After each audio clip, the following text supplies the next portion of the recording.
Chapter 411 Selling Medals. A sniper rifle was very novel to Ren Xiaosu and he really liked it a lot.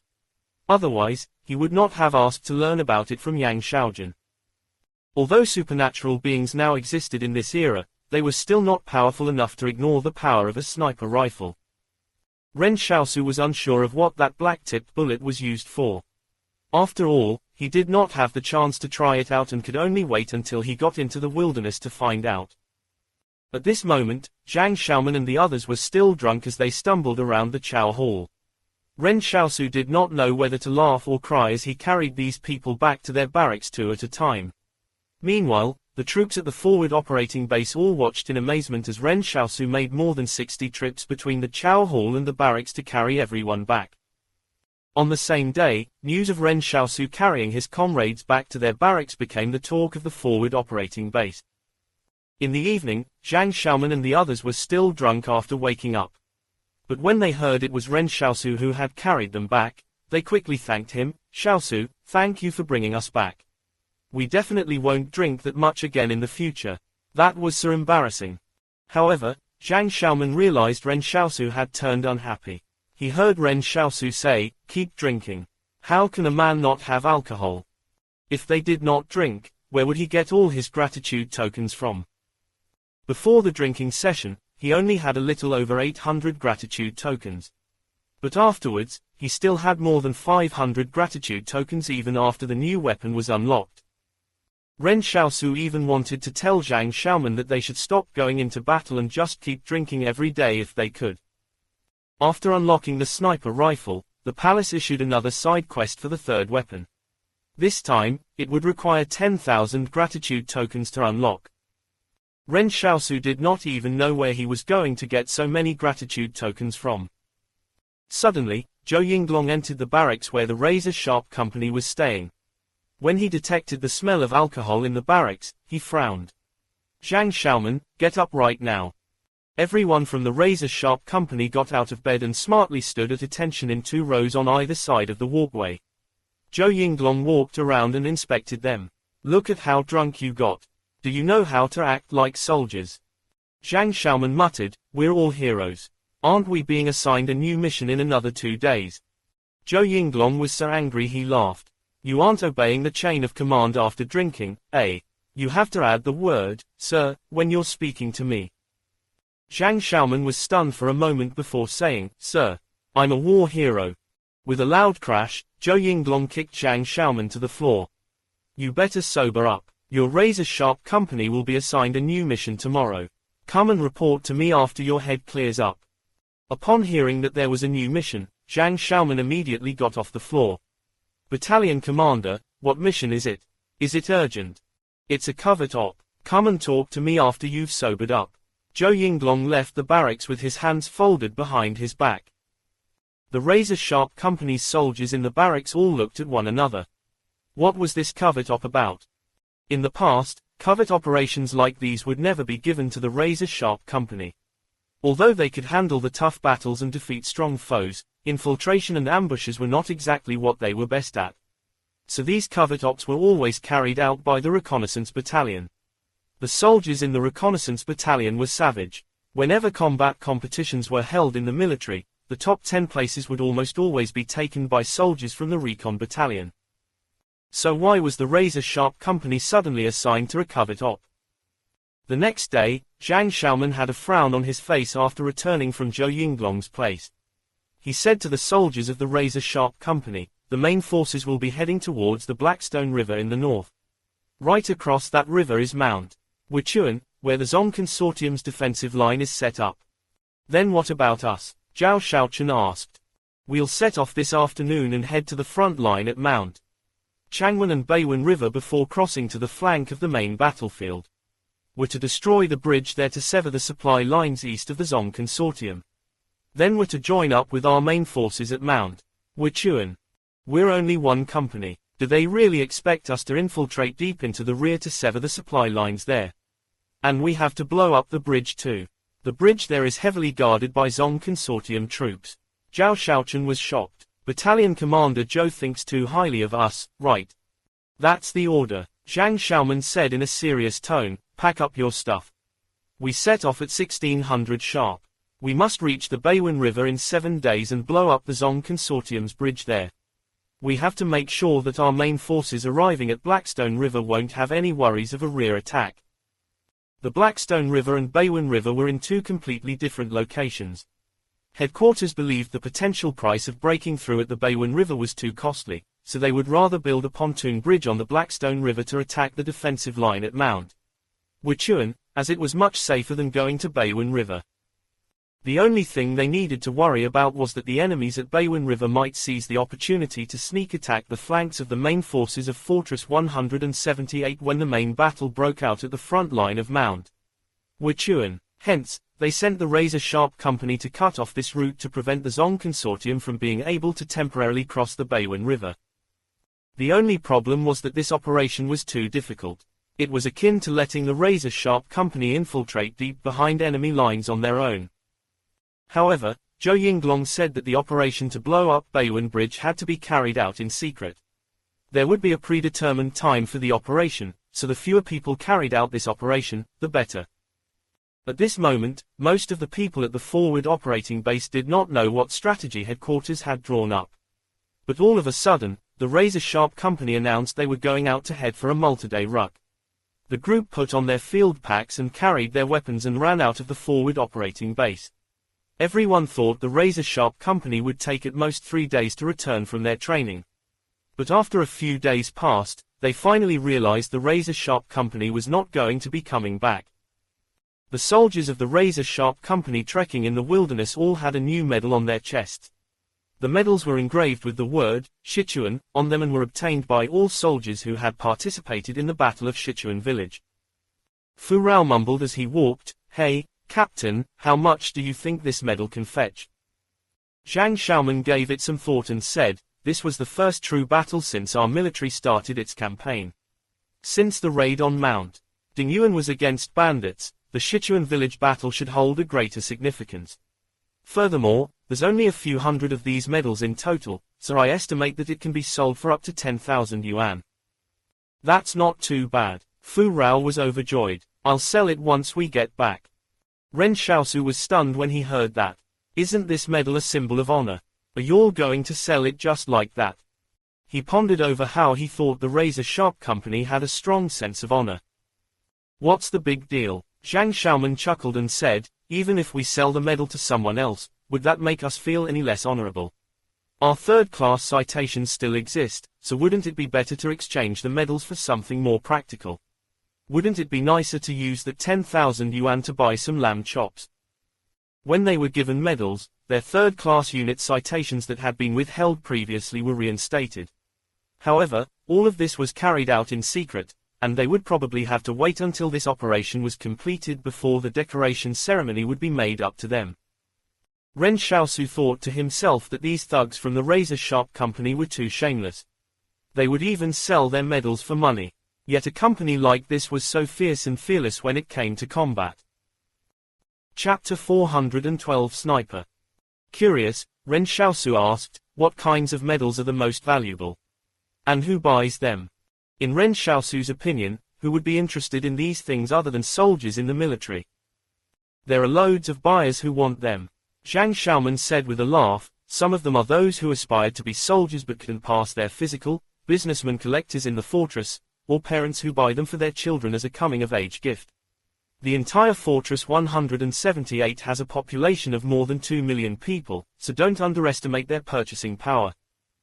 Ren Xiaosu finally understood why the residents of Fortress 178 had a strange sense of respect for those in the military profession. Perhaps it was because these soldiers had always been protecting them.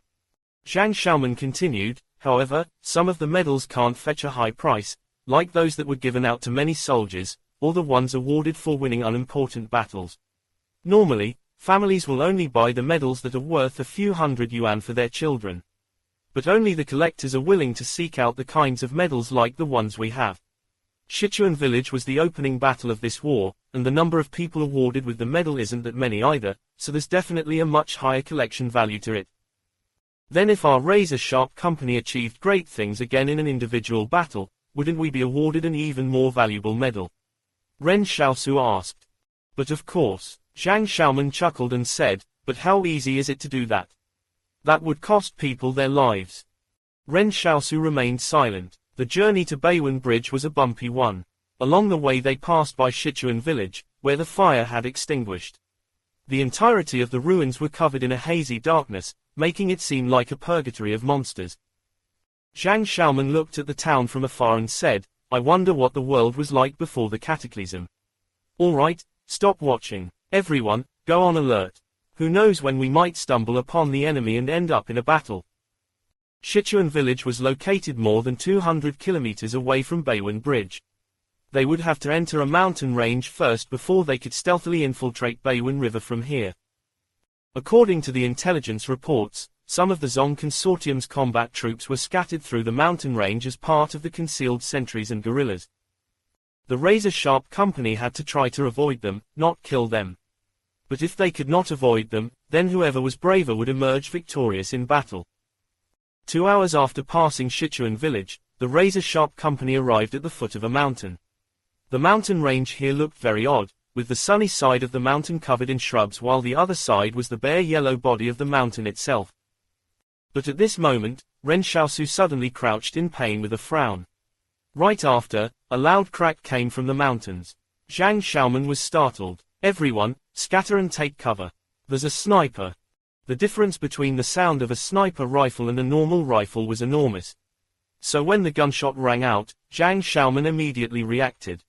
Zhang Xiaoman dragged Ren Xiaosu with him towards some rocks nearby. However, he wondered what made Ren Xiaosu react before the gunshot had even sounded. Ren Xiaosu reacted like he was the one who had been shot. However, there were no injuries on him. What Zhang Xiaoman did not know was that the sniper's target was not actually Ren Xiaosu, but his shadow clone. Ren Xiaosu had discovered that if a bullet went between the shadow clone's brows, the backlash from the shadow clone would cause an even more intense pain to him. So he constantly controlled the shadow clone to make it move forward cautiously in case it was shot right between the eyes. As for what would happen when it got hit between the eyes, even Ren Xiaosu didn't know. All supernatural beings were still in the process of exploring their superpowers. However, it was different this time. While the shadow clone was scouting a few hundred meters ahead, a sniper headshotted it squarely between the brows. After the shadow clone was shot, it turned into a ball of black mist and dissipated. At the same time, the black mist reappeared within Ren Xiaosu's mind palace and slowly started taking shape again. From the looks of it, if the shadow clone were hit between the brows, it would result in the shadow clone dissipating immediately. Furthermore, it would take a long time for it to reform, taking around 3 days to get back to its original state. The sniper's marksmanship was great. This should be an advanced level, or perhaps even a master level, sniper. After the shadow clone got shot, Ren Xiaosu did not even know where the opponent was. He could only roughly determine that the enemy was to his 12 o'clock. However, now that his opponent had hit their target, he wondered if they would shift to another location. Ren Xiaosu panted, this shot was aimed at a target from 400 meters away, and the snipers to our 12 o'clock, but I'm not sure if we're still within their effective range. The effective range of a sniper rifle was really far. When deployed in the forested mountains, it had an intimidating and unpredictable power. Next to him, seemingly unconcerned, Zhang Xiaoman said, I didn't expect the Zong Consortium to actually have a sniper waiting here in this mountain range. This is gonna be a tough nut to crack. Their entire company split up as the soldiers hid separately behind some rocks. Fortunately, the presence of the sniper was revealed in advance due to the gunshot that cracked. Otherwise, one of their platoons could have been wiped out by now. Then Zhang Xiaoman took off his helmet and slowly poked it out from behind the rocks. Bang! The helmet was sent flying by the formidable sniper bullet. Damn it, Zhang Xiaoman said, we're within the enemy's range. Zhao Xiaochen, who was 10 meters away, shouted from behind the rocks, Captain, what do we do now? This is a game of cat and mouse, and all we can do is hide here. Think of something, Captain. You're the fucking mouse, damn it. Zhang Xiaoman was also upset. But how could he have any good ideas? If he revealed his head even a little, he would fucking be dead. The supremacy of a sniper on the battlefield was perfectly displayed at this moment. A single person could suppress an entire company and keep them hiding behind some rocks while waiting for the death. This was a situation where the enemy could hit you but you couldn't retaliate at all. That was unless Zhang Xiaoman was willing to sacrifice his comrades as cannon fodder. By sacrificing a group of soldiers, the other troops could shift to a good tactical position. Someone suggested, why don't we contact the FOB and get him to send some reinforcements? Zhang Xiaoman sighed and said, they'd be too late. It'll take at least 3 days to get here from the FOB. By then, this sniper will probably have called for support from the Zong Consortium's guerrillas here in the mountain range as well. Why don't we wait and see who's more patient then, us or the sniper? Zhao Shaochen said, or we can take advantage of nightfall to move away from here. You're such a fucking genius. You actually want to compete with a sniper on patience. Zhang Xiaoman was so angry he laughed. Since the sniper's hiding in this jungle, his scope will definitely be optimized for night vision. Gunning you down will be a game for him. What could he do? Did this mean that someone would have to die out here? Ren Xiaosu took a deep breath. When Zhang Xiaoman saw Ren Xiaosu's chest heave, he knew this was going to be bad. But in that instant, he saw Ren Xiaosu's pupils turn crimson. City Crusher, activate. A second later, Ren Xiaosu dashed out from behind the rocks at an unbelievable speed. When Ren Xiaosu ran out, a sniper's bullet flew in as expected. But because Ren Xiaosu was moving too fast, the sniper's shot missed its target this time. Chapter 413 Ren Xiaosu in the battle between snipers. When Zhang Xiaoman saw Ren Xiaosu take a deep breath, he felt that Ren Xiaosu could be about to try something dangerous. He wanted to stop Ren Xiaosu, but he was afraid he might throw Ren Xiaosu's momentum off and end up harming him instead. But to the surprise of everyone in the razor-sharp company, Ren Xiaosu darted out at a speed so quick it was blinding. He was moving way too fast. Zhang Xiaoman was the only person who had noticed the unforgettable red glint in Ren Xiaosu's eyes. Was that his power? If that were the case, it would mean that Ren Xiaosu had two powers just like Zhu Xianchu. When Zhu Xianchu revealed both of his superpowers, the men from Fortress 178 were all extremely envious of him and everyone was saying how he was the chosen one, because of that. When most people did not even have any superpowers, Zhu Xianchu wielded two superpowers of his own. He was truly a unique existence at Fortress 178. But after today, he would not be the only one anymore. Zhang Xiaoman firmly believed that Ren Xiaosu must also have two superpowers. Their razor-sharp company finally had such an impressive supernatural being as well. However, Zhang Xiaoman could not help but worry about Ren Xiaosu's safety. Although charging out like this was a little better than being pinned behind the rocks, they were still quite a distance away from the sniper. If Ren Xiaosu were thinking about killing that sniper, it would probably be very difficult to accomplish. But the moment Ren Xiaosu ran out, he said, "Stay right here and don't move. Wait until I get back." City Crusher's effective duration was only 30 seconds, and Ren Xiaosu calculated that the valley where the sniper would be, blind, was probably still about half a kilometer away. But if he had to avoid the sniper's shots, he would have to serpentine. Sprinting across nearly 500 meters in the presence of a sniper was equivalent to suicide for the average person. But Ren Xiaosu had to take the gamble. The sniper was hidden in the shrubs in the 12 o'clock direction like a sinister vulture. He was aiming at the razor-sharp company through his scope and observing their every move. After making sure there were no snipers in this company, he began the game of cat and mouse. After the sniper fired a shot at the black shadow that he suspected was a supernatural being, the entire company got pinned behind some rocks. He wanted to slowly torture this group of people to their deaths. The sniper knew he could lie among the shrubs for 3 straight days and nights, but he did not believe that this group of normal soldiers could do likewise. Time would pass arduously slow for them if they just remained hidden behind the rocks and took cover. The sniper believed that in just 6 hours, the company hiding behind the rocks would break down and end up charging at him. But that would be an inconsequential struggle. However, events conspired against him. The sniper was not expecting someone so quick to appear from behind the rocks. He couldn't even adjust his sniper rifle to take aim at the target.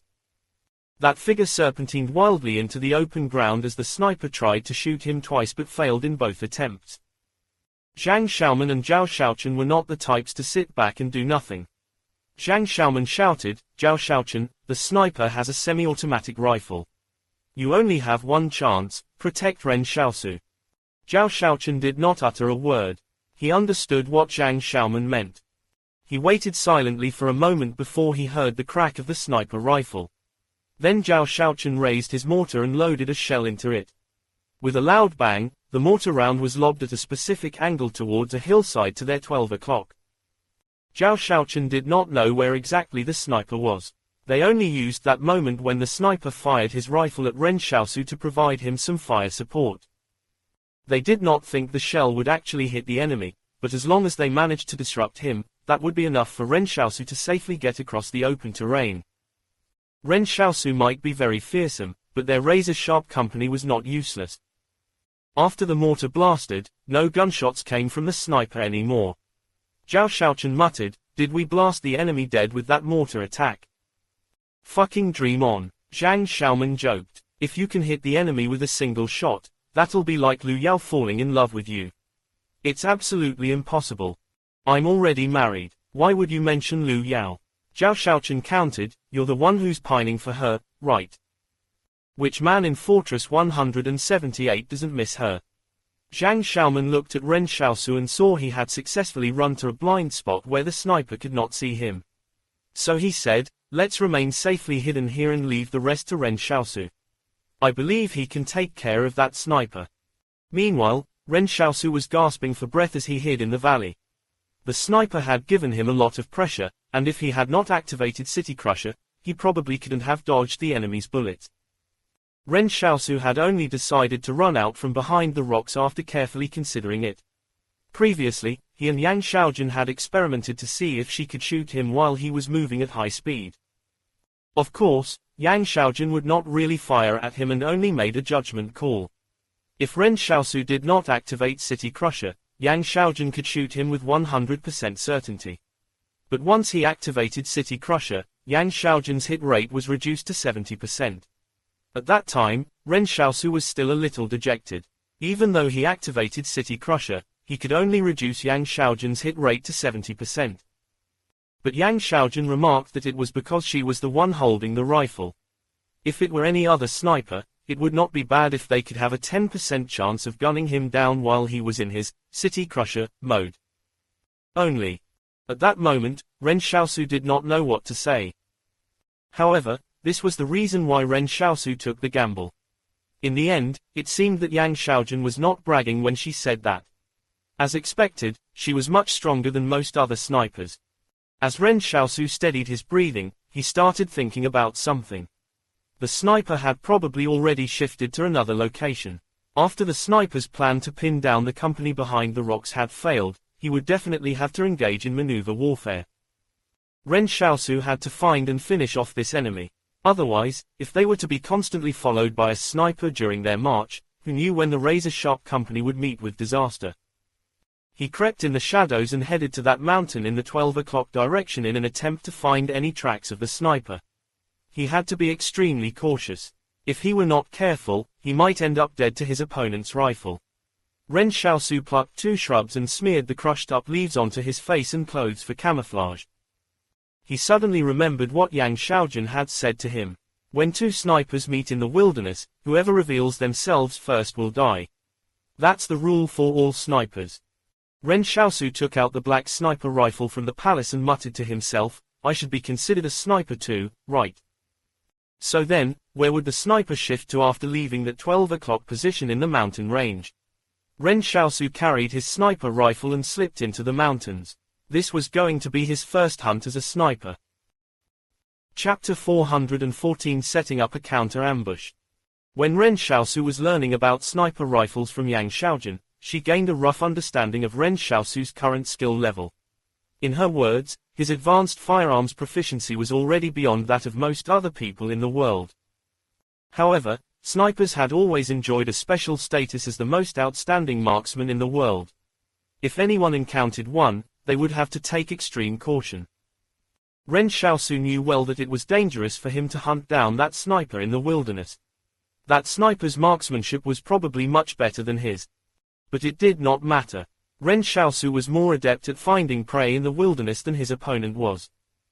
At this moment, Ren Xiaosu was crouching next to some shrubs and searching for any signs of the enemy's whereabouts. The sniper was very careful not to leave behind any trash throughout the day. The sniper must have been carrying some individual field rations, but there were no signs of any discarded packaging. Most likely, the enemy had brought all the trash with him after eating, in case the discarded packaging exposed his whereabouts. Even when he was moving about in the wilderness, he was very careful not to leave behind any footprints on the soft mud. He would take the stone path whenever there was one and was even prepared to pass through a small stream to shake off anyone who might be following him. Ren Xiaosu looked at the shrubs in front of him and noticed some fallen leaves in an irregular pattern on the ground. When he saw this, he felt more confident. The chase had been going on for an entire day. The sniper did not know if he was being tracked, but he had not moved too far away from his original ambush spot. He was just going about in a large circle as his mind was still on the company that had come into the wilderness. That glory was going to be his. If he could kill an entire company, he would probably get promoted to major. However, he wasn't stupid. He had already called for reinforcements from the rear yesterday, and it was likely that the guerrillas coming to support him would arrive by today. The situation yesterday was actually very dangerous, but fortunately for him, he had decided to leave the ambush site in advance. Otherwise, he might have died to the mortar attack. The sniper was a little bewildered at the time. Just which fighting force was this company from?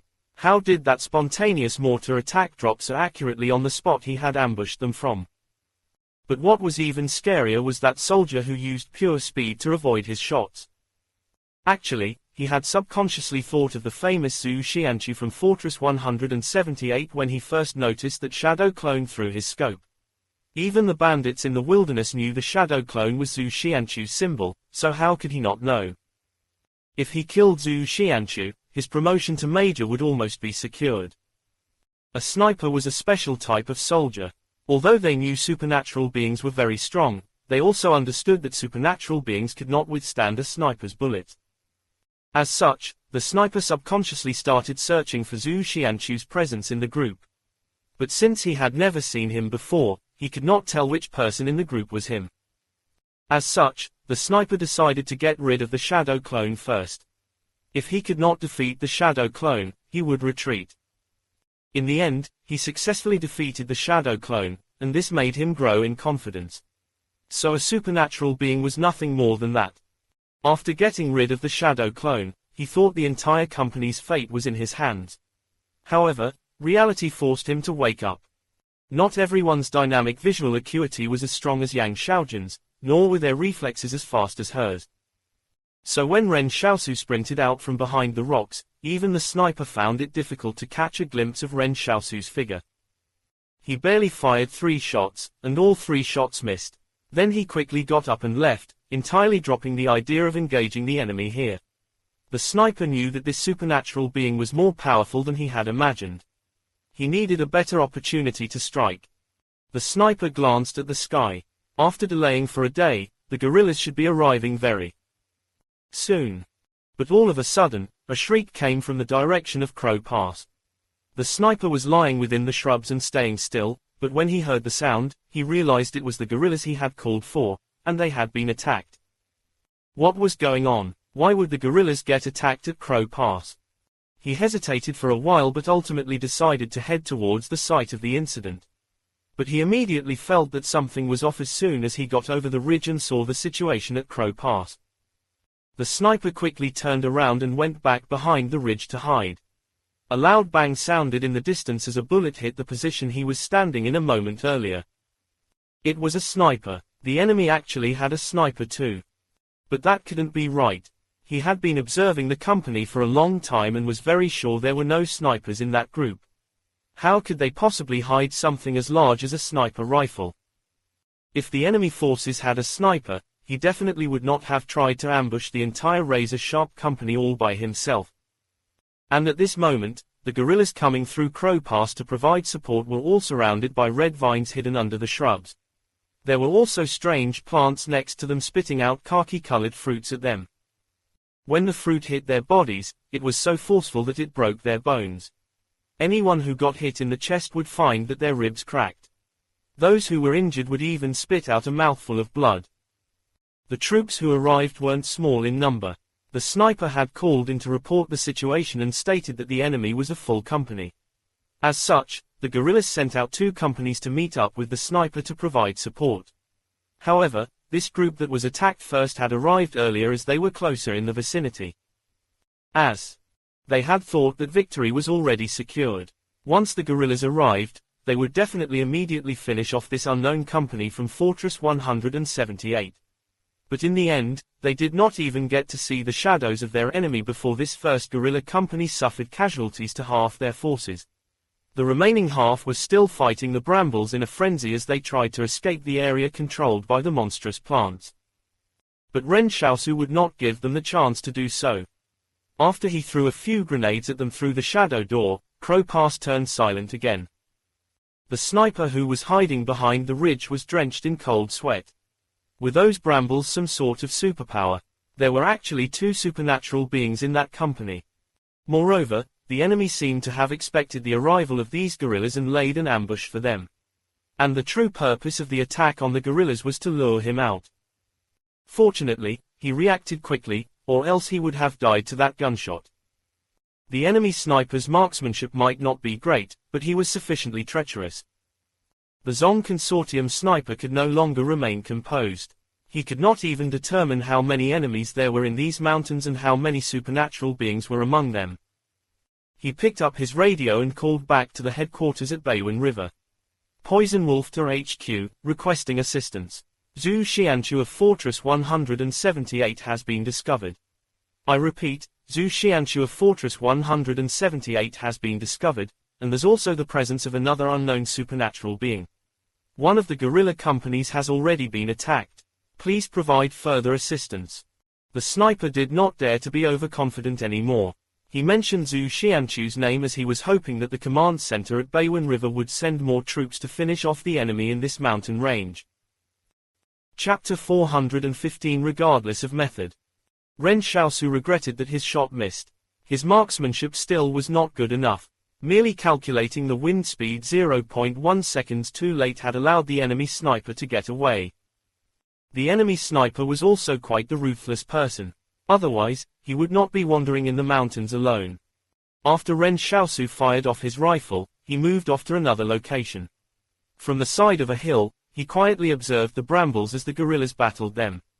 As a matter of fact, he had placed more than a dozen brambles at that mountain pass, as well as over a dozen potato shooters. In the face of firearms, these plants actually turned out to be pretty useful. If the enemies did not have flamethrowers, it would be very difficult for them to kill the plants with bullets, especially the brambles with their blood-sucking ability that made them extremely lethal. They made the enemies lose their ability to resist in a short time. These plants were an essential item to bring on a trip to the wilderness and commit murder and arson with. Ren Xiaosu had already unlocked his second weapon, while the third weapon was still far in the future. So Ren Xiaosu loosened his purse strings and got more generous with his usage of the gratitude tokens in order to kill more enemies.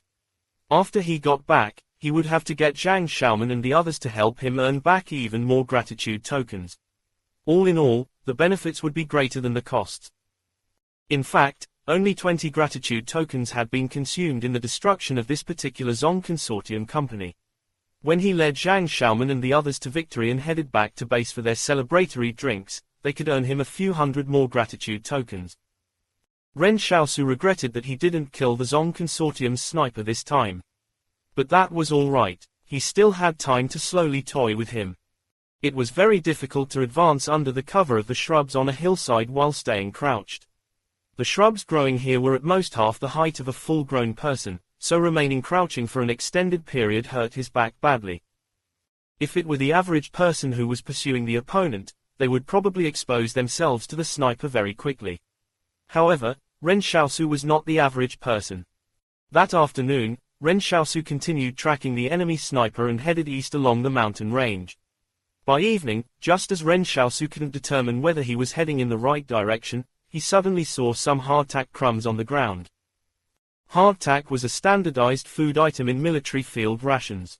It seemed like his opponent had replenished his energy at this spot. For something like hardtack crumbs, even the person eating the hardtack would generally find it very hard to notice them as they were tiny.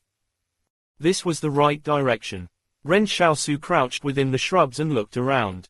He felt that he was very close to the sniper. As the sun went down behind the distant mountains, the last sliver of twilight turned from red to gray. The moment night fell, the sniper noticed a helmet moving at where he had scattered the hardtack crumbs earlier. He sneered. Did he have to shoot at the helmet? With a bang, a sniper bullet flew an unknown distance and towards the bottom right corner of the helmet. If someone were raising the helmet with their right hand, that person's body would have to be at the bottom right side of the helmet. It was very quiet in the mountains, but the sniper was too far away to determine from the feedback if he had hit the target or not. He asked on the comms channel, anyone lying in ambush in the vicinity heard the sound of a bullet hitting something. Heard a bullet hitting flesh, someone replied. We're about 300 meters away from the target and kinda heard it. The sniper said on the comms channel, then the target should have been hit. Go over and check it out. Roger that. Some guerrillas moved quietly towards the spot the sniper had shot at. A group of 120 soldiers from a guerrilla company was moving within the mountains. If one did not look carefully, they would not even notice the presence of this group. Beiwen River was considered a key strategic location. Otherwise, there wouldn't be so many guerrillas hidden in this mountain range that led there. There would also definitely be more than one sniper lying in ambush. This mountain range was not the only route to get to Beiwen River, and most troops could not even pass through here, including the armored troops that were fitted with heavy firepower. But even so, the Zong Consortium was still being extra careful. The guerrilla company headed up the mountain to surround the identified target. The company commander said softly on the comms channel, the enemy is a supernatural being, so it's very likely that he might not have died yet even though he's been shot. Make sure to be on guard. Second platoon will approach from 3 o'clock to prevent him from breaking through our encirclement. It's late at night. If he breaks through our encirclement, the other platoons are to immediately put on your night vision goggles. Even if the enemy might have been shot, the Zong Consortium's guerrilla company remained wary as they made their approach. However, as the guerrilla company gradually tightened the encirclement, the company commander suddenly saw a ham hock at the spot where the bullet supposedly hit. One of the guerrilla soldiers was stunned for a moment before asking on the comms channel, wait a minute, what's a pig's hindquarters doing here? It's a trap. The company commander shouted into the comms channel, retreat, retreat. However, it was too late for them to retreat. A second later, they discovered thin, red, thorny vines hidden within the shrubs coming for them. At the same time, a strange plant started shooting potatoes at them. What the fuck was this? The sniper listened in shock to his comrades' cries on the comms channel. He had already changed his ambush position with care. Through his scope, he once again saw the vines that looked like purgatory tentacles taking all life within its attack radius. The Zong Consortium sniper was really afraid now. He did not even dare lift his head as he crawled into the distance and fled. He needed to rendezvous with the main forces of the guerrillas as this was not an enemy he could deal with. That was 2 full companies that had perished. A total of 240 people died without knowing why they died. However, the sniper could not understand how his opponent had carried that ham hock up the mountain. Suddenly, grenades exploded behind him. The sniper was shaken. If grenades could be thrown at him, wouldn't it mean the enemy was really close? The sniper could feel despair in his heart, but he did not give up. Instead, he just continued crawling forward and even used a slope to expeditiously roll down the mountain. This time, Ren Xiaosu had won another small battle. The sniper had deliberately scattered some hardtack crumbs on the ground in an attempt to lure Ren Xiaosu in. However, Ren Xiaosu kept wondering why a sniper who had always been very cautious would suddenly drop some hardtack crumbs. So he felt that something was not right. That was why he had set a trap to counter that. However, Ren Xiaosu still regretted things. He was still very far away from the sniper and was unable to ascertain his exact location, so he simply threw 2 hand grenades through the shadow door in the general area. But unfortunately, he didn't blow up his opponent. Yang Xiaojun had said that snipers with an ego would sometimes insist on ending their opponent's lives on a battlefield by shooting them. But Ren Xiaosu did not have the least bit of ego and was only interested in killing his enemy. As for how to finish him off, the method was not that important. After all, he only had advanced firearms proficiency, so what was there to be proud of? As a soldier of the razor-sharp company, he just had to do it the most straightforward way. There was no need to care about how to achieve the objective. Chapter 416 Double Kill. Since his opponent had called for 2 guerrilla companies as backup, he had to kill them all. But Ren Xiaosu suddenly felt that something didn't seem right. Because he had been fucking pursuing a single sniper, he ended up killing 2 guerrilla companies instead. How did he end up as the person behind the massacre of the guerrilla companies when he was just trying to kill the sniper? If he continued hunting the sniper, would it mean that all the guerrillas in the entire mountain range were going to get wiped out? But the problem was that if he did not get rid of the sniper, the razor-sharp company behind him could not risk trekking through this mountain range. In fact, Ren Xiaosu knew it wasn't that the razor-sharp company could not do anything about the sniper. If they really decided to risk it all, how could a single sniper wipe out 180 people who were determined to charge forward? The sniper probably did not even have enough ammunition on him to achieve that. But it was just that this time, Ren Xiaosu was hoping that everyone from the razor-sharp company could return to the fortress alive. That was why he was so persistent in hunting down the sniper who was a threat. He even wiped out 2 entire companies of guerrillas in the process. As he continued moving east, Ren Xiaosu got a day's march ahead of the razor-sharp company behind him. But that did not really matter since he could slowly make his way back and find the razor-sharp company after he had killed the sniper. He was no longer particularly worried about that sniper anymore. The mental state of a soldier on the battlefield was not unbreakable.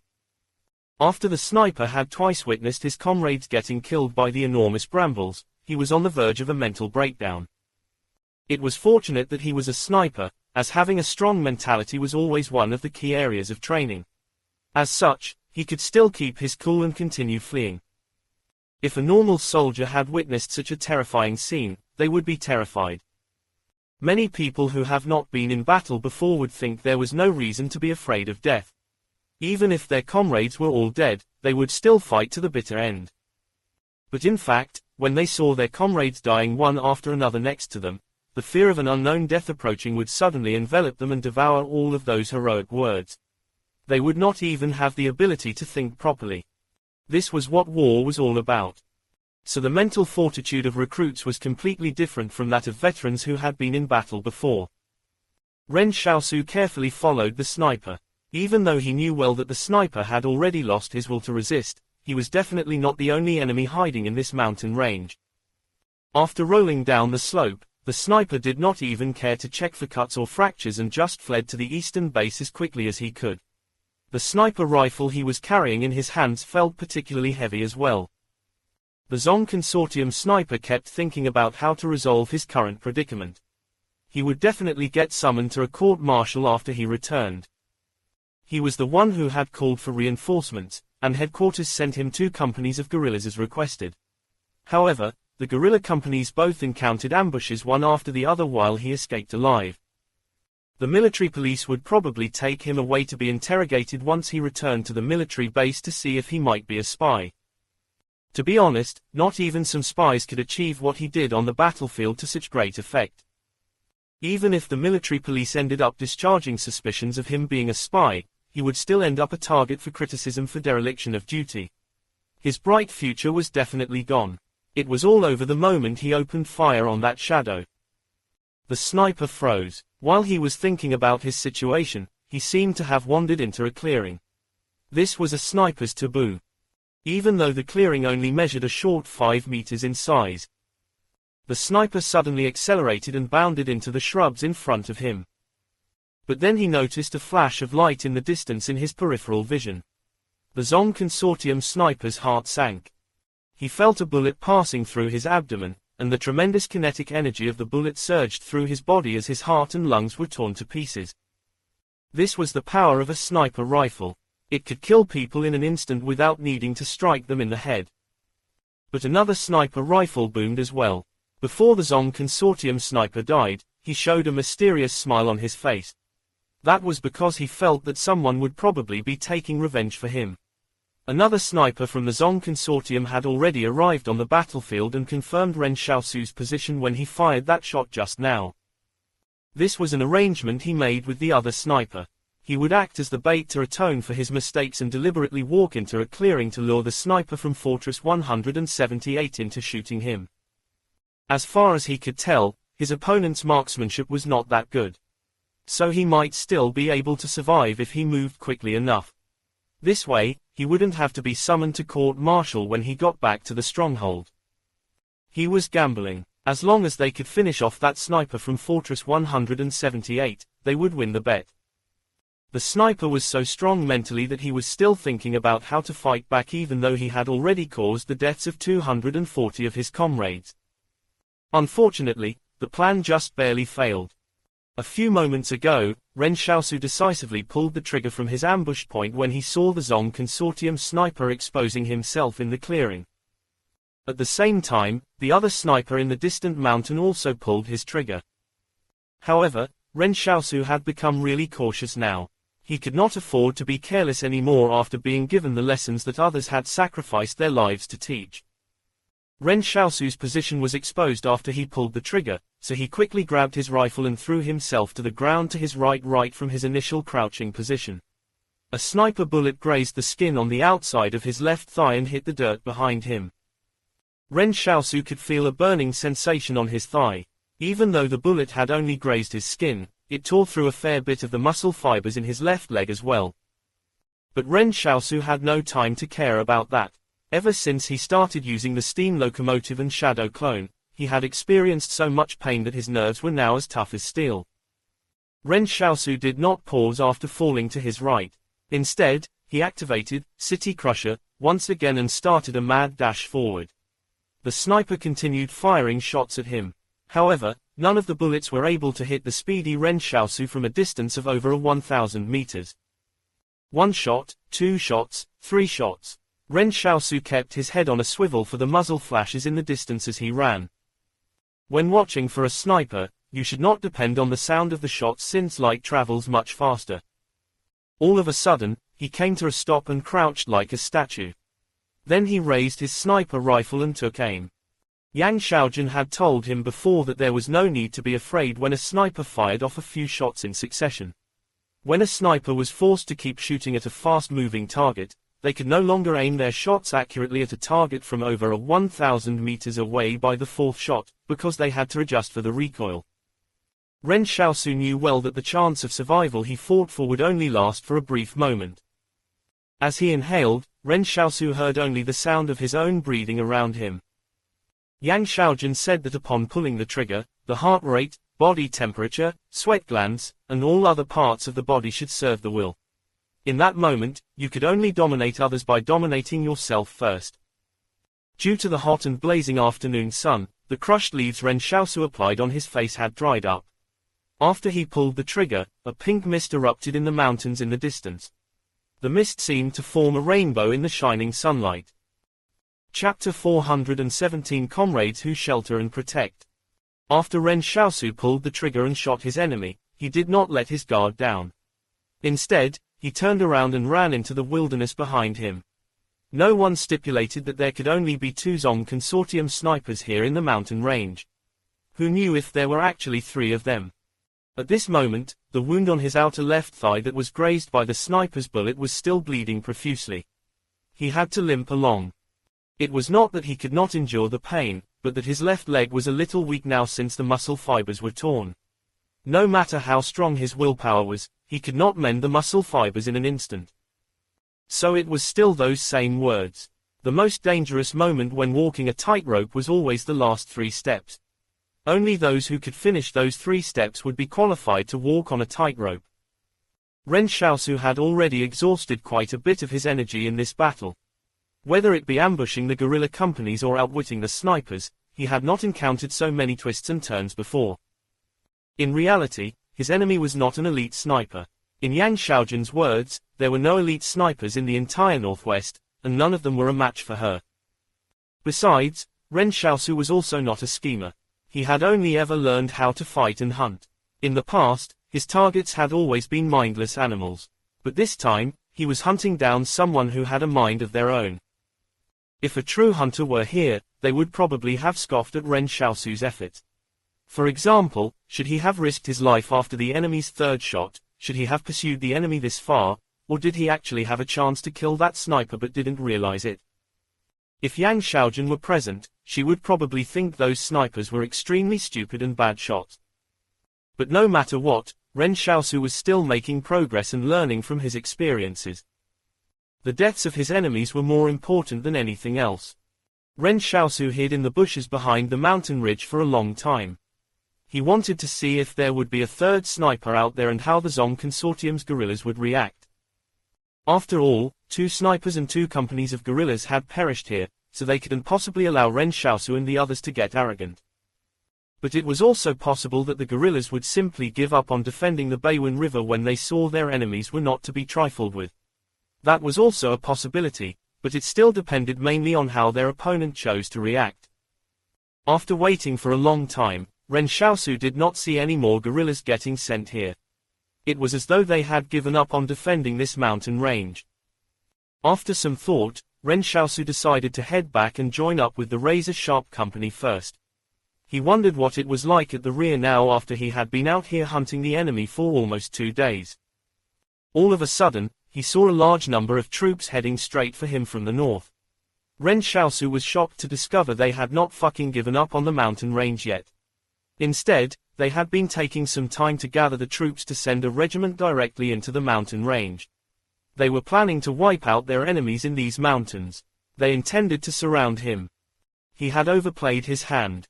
They were actually sending a full regiment to go after one company. This was going overboard. Ren Xiaosu's head was starting to hurt. The razor-sharp company was still thinking about passing straight through here to get to the Beiwen River to blow up the bridge. How were they supposed to pass through now? He turned around and stooped low to make his escape. He had to get out of their perimeter first. While running away, Ren Xiaosu wondered if he could plant some brambles to kill some of the Zong Consortium's soldiers. As there were too many of them, it would be unrealistic to wipe out the entire regiment. But it would be good enough if he could kill a portion of them. However, Ren Xiaosu realized the sniper might have already reported to his rear forces about the possibility of some terrifying plants being hidden within the shrubs when he sought reinforcements. As a result, the soldiers of the Zong Consortium's main troops did not even walk through the areas where shrubs were growing.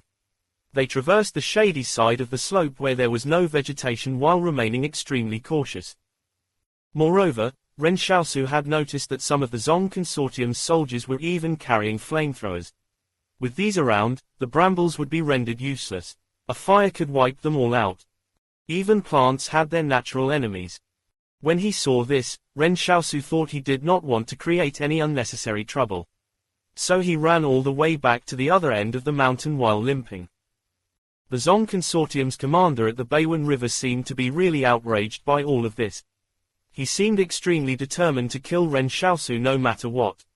While Ren Xiaosu was escaping, he realized these Zong Consortium soldiers always seemed to track down his exact location. Due to his injury, he was planning to shake off the Zong Consortium first before joining back up with the razor-sharp company. However, his plan was foiled. During his escape, he hid on a ridge and observed his pursuers. He was surprised to see a dozen-odd Zong Consortium soldiers holding leashes for several huge hounds. The hounds were so large they could drag people off by themselves. Even those well-built adult soldiers were unable to keep them under control with the leashes. Ren Xiaosu felt that these hounds could even be ridden as mounts. Ren Xiaosu suddenly realized it was the smell of blood. Due to his outer left thigh that had been grazed by the enemy sniper's bullet, an open wound had formed. It not only slowed him down a lot but also left behind a scent trail. Although he had already applied the black medicine onto the wound, that could not cover up the smell of blood. It seemed like that was the reason why the Zong Consortium's soldiers were able to keep chasing after him. However, Ren Xiaosu did not have any better ideas to deal with these hounds. He could not just get rid of the smell by throwing away his blood-stained clothes. He could only try to find a stream and follow it all the way back to where the razor-sharp company was. But there was no such stream in the vicinity. By the next afternoon, The Zong Consortium's soldiers let the hounds loose and allowed them to pursue Ren Xiaosu freely after realizing they still had not caught up with him after wasting so much time. This put Ren Xiaosu in a fix. Even though he was injured, he could still move faster than the Zong Consortium soldiers. But the hounds were different. These animals had also fucking mutated. The dozen-odd hounds did not have a single ounce of fat and could navigate through the mountains like they were moving on flat ground. Ren Xiaosu looked at the shadow clone in the palace. The shadow clone had still not returned to its original form. He really had to be careful not to let anything hit the shadow clone between its brows again in the future. He would have to prepare a helmet for it just in case. Seeing that the dozen hounds were getting closer, Ren Xiaosu made ready to fight. He would not be afraid of these hounds if not for the Zong Consortium's firepower at their rear. Ren Xiaosu would have to kill the hounds out here as he did not wish to lead the Zong Consortium to where the razor-sharp company was. But at this moment, he heard the rat-a-tat of a machine gun coming from the hills on both sides of Crow Pass. Ren Xiaosu even heard someone shout, "Ren Xiaosu, get over here. We'll cover you." He saw the razor-sharp company had already built a simple fortification on the hills on either side of Crow Pass. Fu Rao was shooting mercilessly at the hounds with a heavy machine gun he was wielding in his hands. In just a few seconds, he had already killed 6 or 7 of the hounds that were chasing after Ren Xiaosu. Ren Xiaosu heaved a sigh of relief.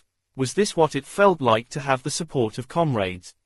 When you needed to catch a breather, there would be someone standing behind you to shelter and protect you.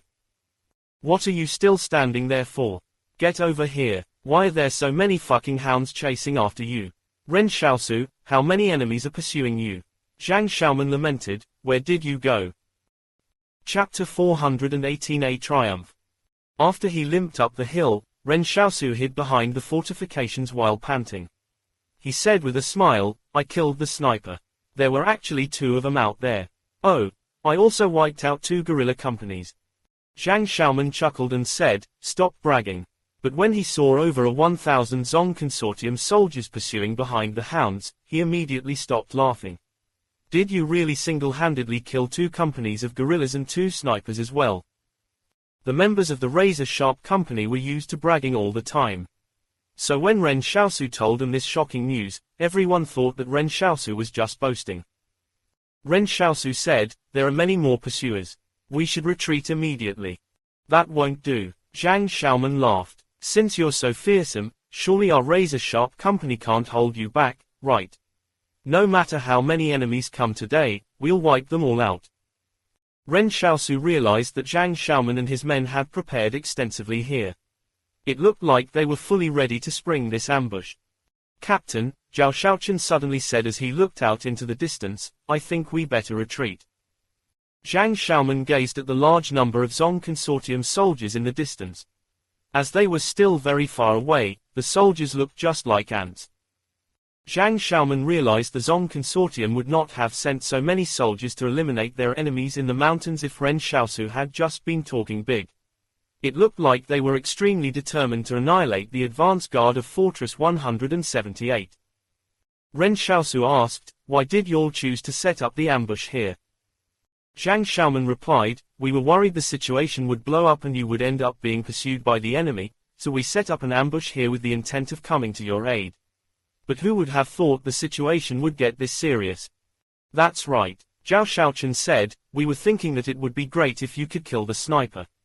Once you achieved that, the guerrilla companies would definitely come after you. At that time, we would have stopped the enemy here at Crow Pass and killed them all. But who would have expected that you'd already kill the guerrilla companies and even managed to attract part of the Zong Consortium's main forces after you? Ha ha, you're too amazing. Zhang Xiaoman asked with concern, how's your injury? Don't worry, I've already applied the black medicine on it. Ren Xiaosu said, let's make our escape now. There's too many enemy troops out there.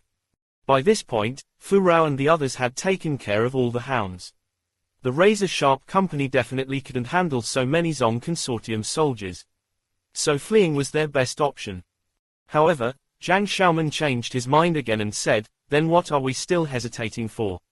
Let's go, but we can't just run away like this. We have to pull off a big one against the Zong Consortium soldiers before we leave.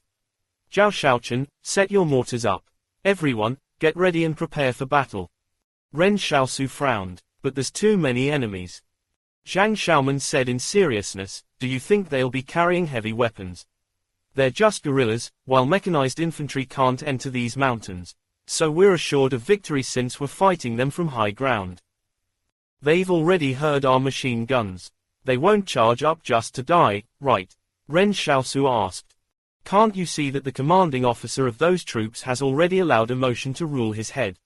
You've frustrated him. Zhang Xiaoman said with a smile, do you think that everyone can become legendary generals? The Zong Consortium has been holing up in the north all these years and never fought a decent battle. Their officers are still far from being able to deal with spontaneity on the battlefield. Don't think that every officer is a calm and intelligent person. If that were the case, there wouldn't have been so many stupid battles in history. Ren Xiaosu fell silent. Zhang Xiaoman said in amusement, do you think I'm belittling the heroes of the world? No, this is called knowing ourselves and knowing the enemy. If it were the Qing Consortium instead of the Zong Consortium, Commander Zhang might not be so willing to send out troops to open up the trade route. If these were the Qing Consortium's veterans, I would turn around right now and flee. But there's also the strong and the weak among the consortiums. There must be a reason why the Zong Consortium was shoved aside by the Qing Consortium and the Yang Consortium. It's not that we look down on them, but that they're incompetent. Realized dawned upon Ren Xiaosu that in the minds of these boorish men from Fortress 178, the Qing Consortium's troops were several times more capable than the Zong Consortium's troops. To them, only the Qing Consortium was seen as a truly difficult opponent. As though to confirm Zhang Xiaoman's assessment, the approaching Zong Consortium soldiers continued to obey their orders and advanced forward using the cover of the valley. They did so even though they knew that their enemy possessed heavy machine guns. They intended to wipe out the razor-sharp company with brute force. Zhang Xiaoman waited for the enemy to enter their range.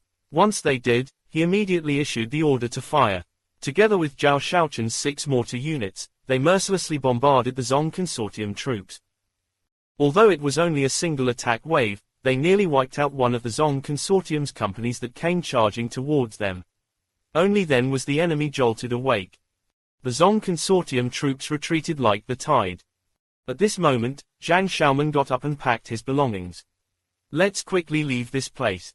The Zong Consortium's fucking mortars will be coming in soon. They should have adjusted the angle of their mortars by now. It'll be too late if we don't leave now. Ren Xiaosu was stunned by the sight. He had not said anything since Zhang Xiaoman's decision to stay and fight. But at this moment, Zhang Xiaoman was actually running faster than a rabbit after pulling off a big one. There were no signs of that lofty spirit and soaring determination he displayed earlier. Right after they retreated from the hill, the Zong Consortium's artillery fire plowed into where they just were. Zhang Xiaoman breathed a sigh of relief. Thank goodness we escaped fast enough. If not, we would have all died here. This time, we achieved great things. Including the companies Ren Xiaosu took out, we've defeated 3 companies of the Zong Consortium. Haha, that'll be worth another third-class unit citation after we return. Who knows, we might even be given a second-class unit citation this time. Ren Xiaosu asked, Captain, weren't you worried that they'd attack us with their mortars first? No, they couldn't determine our exact location at the start. Besides, they didn't have enough time to adjust the angle of the mortars, so they couldn't have hit us accurately. But Ren Xiaosu suddenly said in seriousness, Captain, although I don't know how well you know the Zong Consortium's troops, let's try not to underestimate them again in the future. What if shells rained down before we could make our escape? Wouldn't all of us have died? I really hope that we can all return alive. Everyone looked at Zhang Xiaoman. The razor-sharp company had always followed Zhang Xiaoman's orders as they braved the dangers on the battlefield. Even during their military exercises, he would specifically do the missions in the most dangerous way as a challenge to themselves. It was precisely such behavior that made outsiders refer to people from Fortress 178 as those damn fucks. Ren Xiaosu continued, I'm not questioning the captain's combat methods, but I just hope that we can exercise a little more caution. After all, we might end up dying if we encounter a brilliant opponent. Even if that's a 1 in a million chance, we still can't afford to take the gamble. Zhang Xiaoman remained silent for a moment before saying, "All right, we'll do as you say." The razor-sharp company's soldiers around him were shocked. Others had tried to persuade Zhang Xiaoman, but he never once heeded their advice. "What are you all looking at?" Zhang Xiaoman said unhappily. "Why is everyone staring at me? Am I that handsome? Retreat already." Since the Zong Consortium's mechanized infantry could not enter the mountains, they would not have to be afraid of the continued pursuit. The razor-sharp company could run faster than the Zong Consortium. Chapter 419 All the World's a Stage. Zhang Xiaoman said as he walked, "HQ has made wrong estimations of the number of the enemy troops stationed in the mountains. If you hadn't gone to scout ahead, the entire razor-sharp company would probably have been wiped out once we stepped into their perimeter. Speaking of, we still have to thank you for it." Gratitude received from Zhang Xiaoman, +1. Ren Xiaosu thought for a moment before saying, "That's not really due to me. More importantly, we had to take out that sniper since we got pinned behind the rocks. It's not that we can't do anything to the snipers. We could have charged out from behind the rocks together. His effective range is probably around 1,000 meters or so, but we have 6 HMGs whose effective range isn't any shorter than his weapon." Zhang Xiaoman said, "Why are so many snipers on the battlefield not given automatic sniper rifles? Is it because they don't want it? Of course not. It's every elite sniper's dream to be able to use a fully automatic sniper rifle. No matter how accurate a bolt-action rifle is, it's not as good as a full auto rifle on the battlefield. Even the best snipers are afraid of the HMGs operated by recruits. A long-range HMG with a tripod that can provide effective cover is a natural enemy of snipers. This was an ironclad rule formed from the sacrifice of countless lives on the battlefield. So some of the more decent snipers would not choose to fire continuous shots and left-right after carrying out a decapitation strike, the mark of a truly vicious sniper. Like the 2 snipers Ren Xiaosu had encountered, they were purely used for intercepting scouts who might try to infiltrate from this place. On the battlefield, snipers could be used in more than one way. Based on Zhang Xiaoman's original plan, the enemy sniper was hiding on the mountainside and trying to pin him down. But Zhang Xiaoman was willing to minimize their losses if need be. By charging out from behind cover, they could catch their enemy off guard. "But a lot of people would be killed that way," Ren Xiaosu said. "How can there be no casualties in war? It's just some people dying. What's there to be afraid of?" Zhang Xiaoman chuckled. "If I can die on the battlefield, that would be an honor. How can there be no casualties in war?" This seemed to be the conventional wisdom that Zhang Xiaoman frequently uttered. However, that was where the problem lay. In his pursuit with the sniper, Ren Xiaosu decided to charge because he did not want anyone from the razor-sharp company to get killed. This was his obsession. His thinking may have been naive, but that was just how he thought. If someone from the razor-sharp company got killed, it was like he would be unworthy of protecting anything anymore. Zhang Xiaoman asked how there could be no casualties in war, to which Ren Xiaosu answered they wouldn't know if they didn't try. Regardless of what happened in the future, he had still managed to keep everyone alive this time. Zhang Xiaoman looked at Ren Xiaosu and said in a serious tone, "Don't just talk about me. You can't continue risking your life like that either. You only live once, so we can't keep letting you charge into battle like this." But Ren Xiaosu insisted, "I'll make sure that all of you survive." Zhang Xiaoman felt something was wrong. Why did it suddenly seem like Ren Xiaosu was the company commander instead of him? But now they were facing new problems. Since there was an error with the intel of the garrison forces in this mountain range, this route was no longer safe to take. However, they still had not completed the operation assigned to them by Zhou Yinglong to blow up the Beiwen Bridge. "Bring the map over and let's figure out an alternate path to the Beiwen River." Zhang Xiaoman said, "We're only 200 kilometers away from the Beiwen River now, so it's really frustrating that we can't get to it when it is right in front of us." Ren Xiaosu asked, "I've always been curious about something. This op should have been done by Recon, right? So why did they send our razor-sharp company?" Ren Xiaosu had been wondering about this for some time. In his opinion, the Recon Battalion should have been the ones responsible for infiltration, carrying out long-range raids, and bombing bridges. So why was the razor-sharp company made to do it this time? Even if Zhang Jinglan liked to order him around, he wouldn't have given such an illogical order, right? Zhang Xiaoman looked at Ren Xiaosu and explained, Commander Zhou has already left the FOB with the rest of the forward strike battalion and headed northeast. From the looks of it, they'll pass through Sichuan village to join up with us, but the forward strike battalion suddenly changed the direction and advanced north after passing through Sichuan village. They plan to arrive at Mount Changwon within 3 days and assault it. Why? Ren Xiaosu was puzzled. Mount Changwon was not that far away from the Beiwen River. The mountain held a small base of the Zong Consortium, but it was extremely difficult to take due to the dangerous terrain.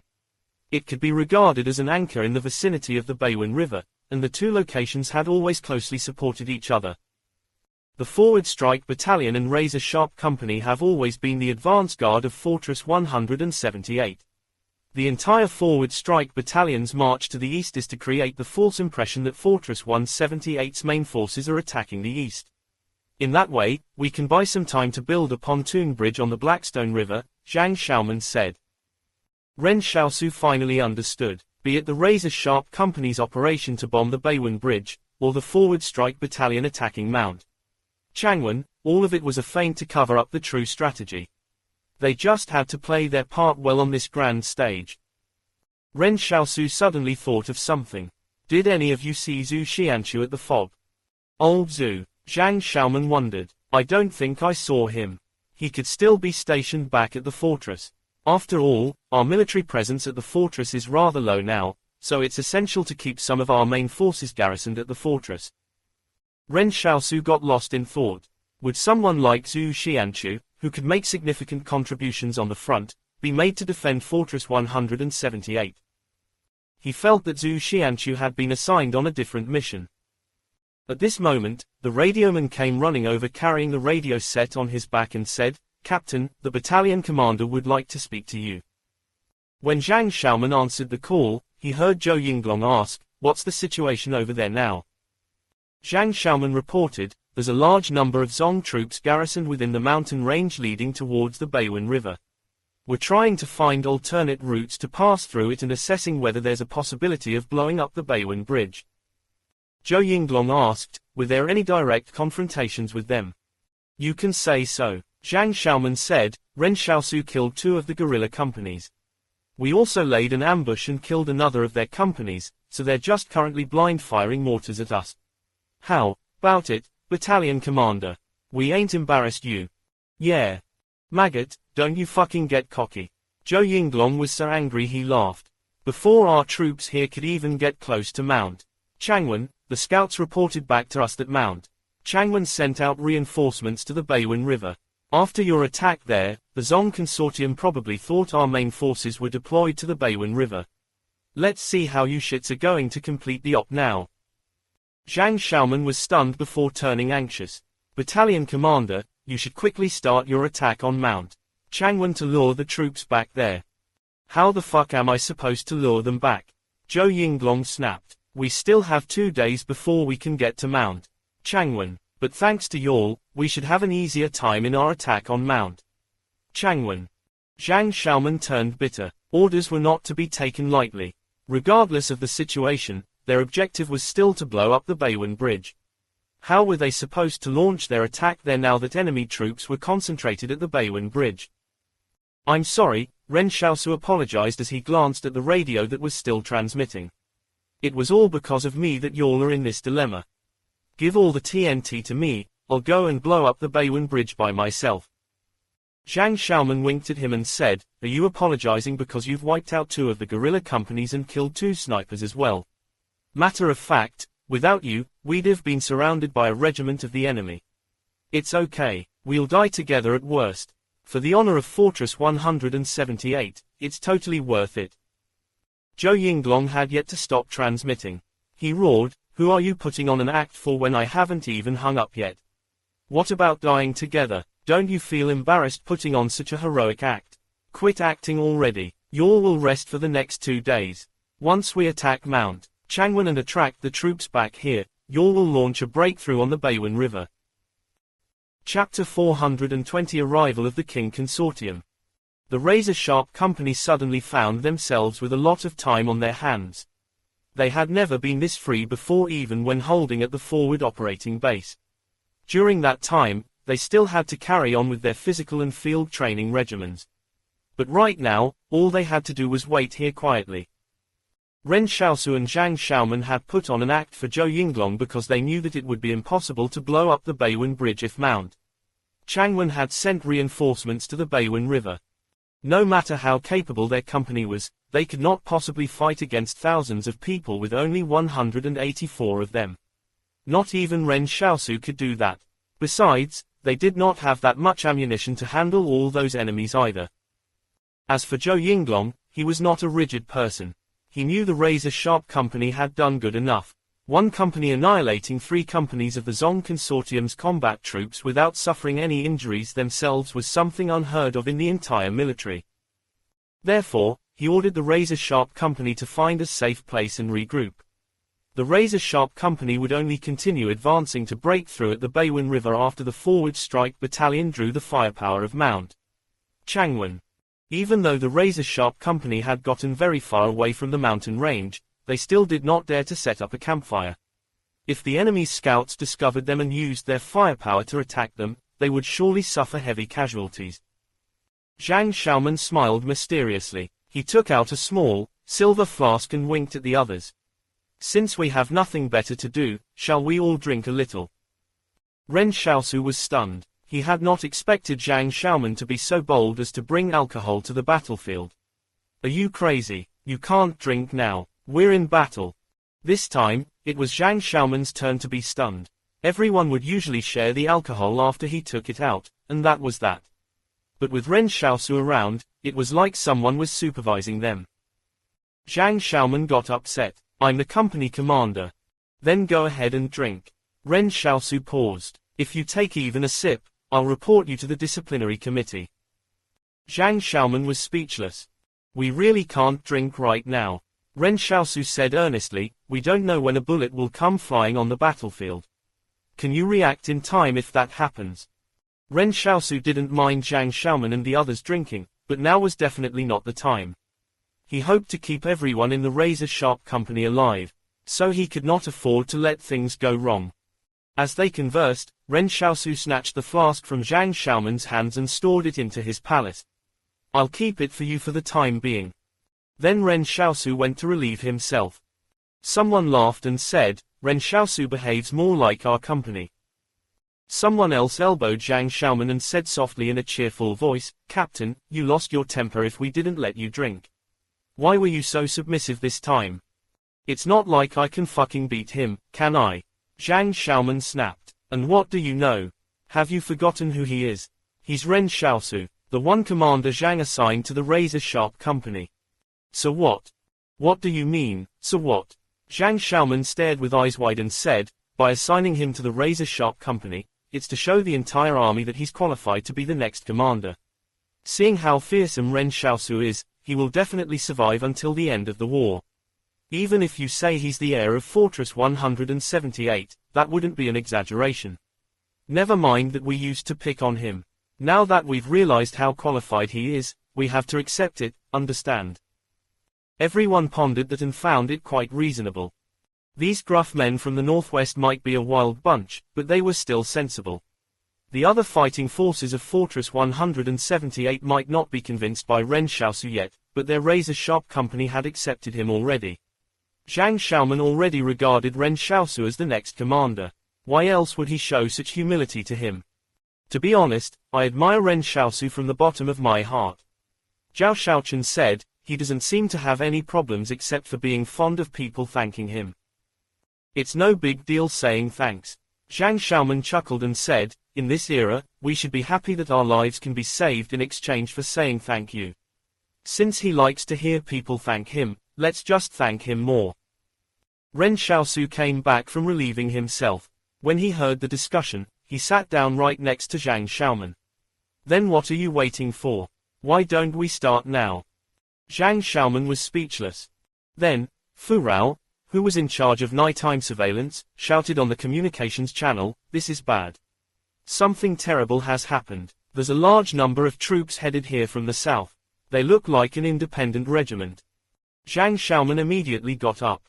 Fortress 178 had not stationed any troops to the south. If these troops were coming from the south, they would definitely be enemies. He immediately asked, "How far are they from our camp?" The voice on the comms channel said, "At most 3 kilometers away." "What kind of troops are they? Are they from the Zong Consortium?" Zhang Xiaoman asked with a frown.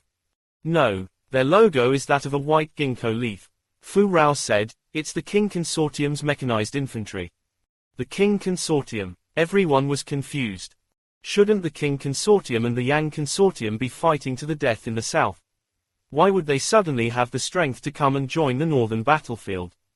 Could it be that the Qing Consortium and the Zong Consortium had joined forces? The war between the Qing Consortium and the Yang Consortium was full-scale. All of King Zhen's plans had been carried out as more than half of the Yang Consortium's industries were destroyed. At the beginning, the Yang Consortium could rely on their ammunition reserves to fight the war. But after just 2 months, the entire Yang Consortium ended up passive. There was a shortage of ammunition at the front lines, while the strongholds that had not suffered from the war directly were also faced with a shortage of supplies. King Zhen was truly brilliant. By supporting the bandits in the north, he had shaken the Yang Consortium to its core at the lowest possible cost. He had really caught them by surprise. Zhang Xiaoman had said to Ren Xiaosu that if it were the Qing Consortium's troops they had encountered in the mountain range, he would have already fled. It would be difficult to say who would win when an entire regiment of infantry faced another regiment. But there was no doubt that a company would lose against a regiment even if both sides had similar capabilities. Therefore, an independent regiment from the Qing Consortium suddenly coming north didn't sound like good news. Only Ren Xiaosu was still sitting quietly next to the campfire. Zhang Xiaoman said, "Let's retreat towards Mount Changwen and join up with Battalion Commander Zhou. We can't fight against this independent regiment from the Qing Consortium on our own." But Ren Xiaosu piped up, "They might not be here to fight us." "Are you crazy?" Zhang Xiaoman said in shock. "How can the Qing troops not be here to attack us when they suddenly appeared at a place so close to us?" But Fu Rao suddenly said on the comms channel, "Wait a minute, Captain. Their mechanized infantry has stopped advancing. They've sent someone out to hoof it over to us." Ren Xiaosu sighed and stood up. "They're probably here to look for me." Everyone from the razor-sharp company was stunned. "You're saying that the Qing Consortium traveled all the way north in the middle of the night with such a massive turnout of mechanized infantry just because they're looking for you?" Ren Xiaosu looked south and waited quietly. In reality, he was also unsure of the Qing Consortium's intentions until he saw Tang Zhou. Chapter 421 Helping the attack on the Beiwen Bridge. Not including King Zhen and Luo Lan, the officers Ren Xiaosu was most familiar with in the Qing Consortium were Tang Zhou and Zhu Man. Tang Zhou was Luo Lan's trusted aide, and Ren Xiaosu had saved his life before. Meanwhile, Zhu Man, as King Zhen's trusted aide, was the one who had been put in charge of consolidating the northern bandit groups. When Ren Xiaosu saw Tang Zhou waved cheerfully at him. He also signaled to the other razor-sharp company soldiers to show that he was not armed.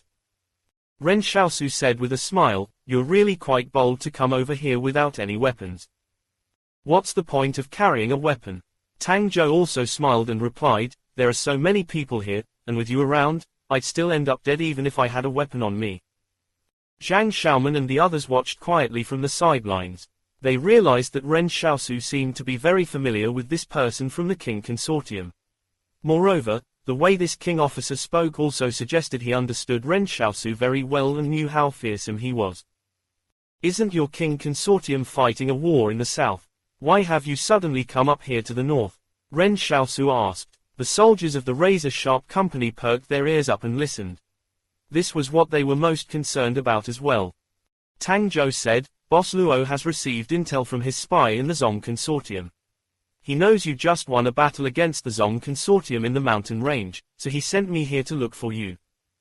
"How does Fatty Luo know that I'm in the razor-sharp company?" Ren Xiaosu asked in turn. Tang Zhou smiled but did not say anything. Ren Xiaosu immediately understood it to mean that the Qing Consortium also had spies in Fortress 178. It looked like King Zhen and Luo Lan had done quite a bit of prep work. Just comparing the intelligence gathering alone, Fortress 178's efforts were not as good as the King Consortium's. Getting back to the topic, Ren Xiaosu asked again, so what are y'all doing here? Mr. King Zhen believes you guys are here because you want to blow up the Beiwen Bridge.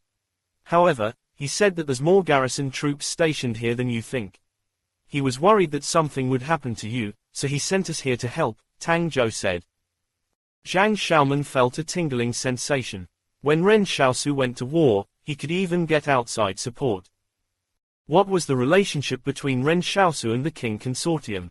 The King Consortium was already engaged in a very tough war with the Yang Consortium in the south, but they were still willing to send some of their troops to support Ren Xiaosu.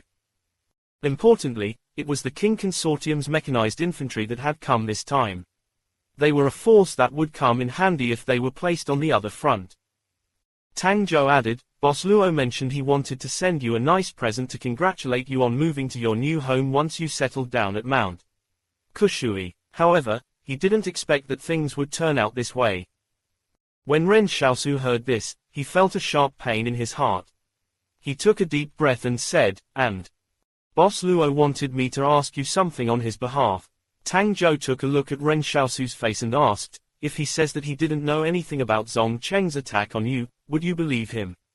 The King Consortium did not have anyone inside Mount Guan. We only had spies planted at Mount Donghua.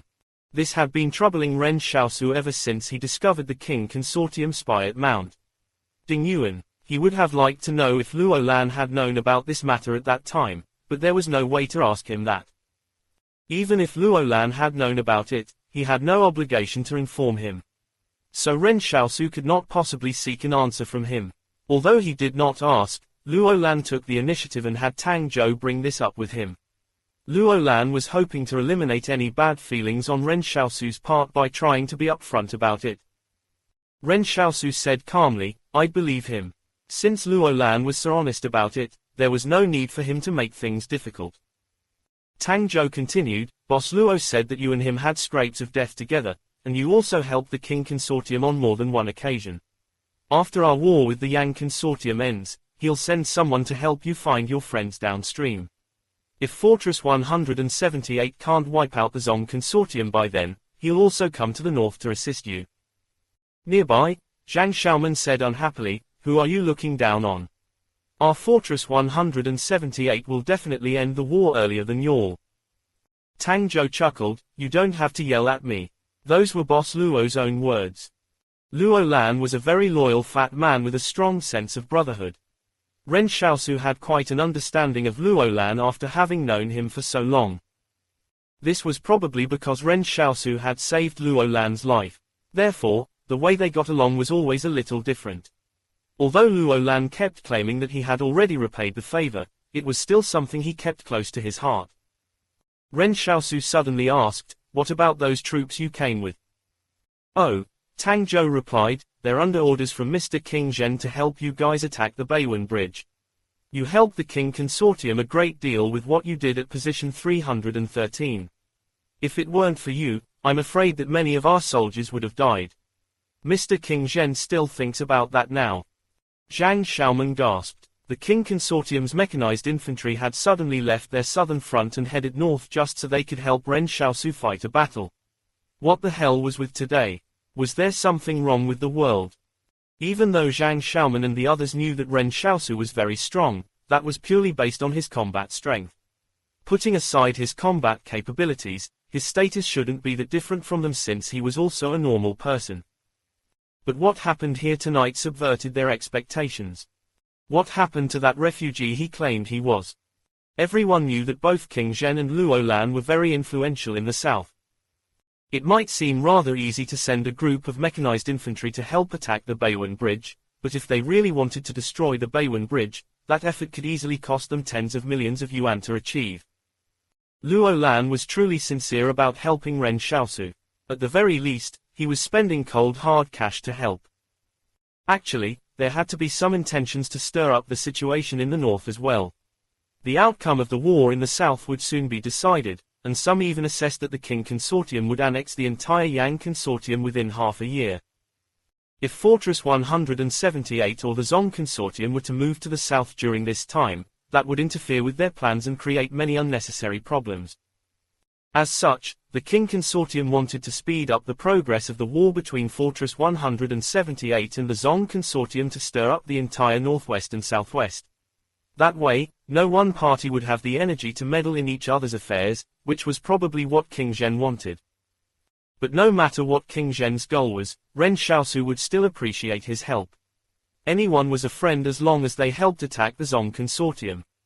Besides, Luo Lan was genuinely sincere in helping.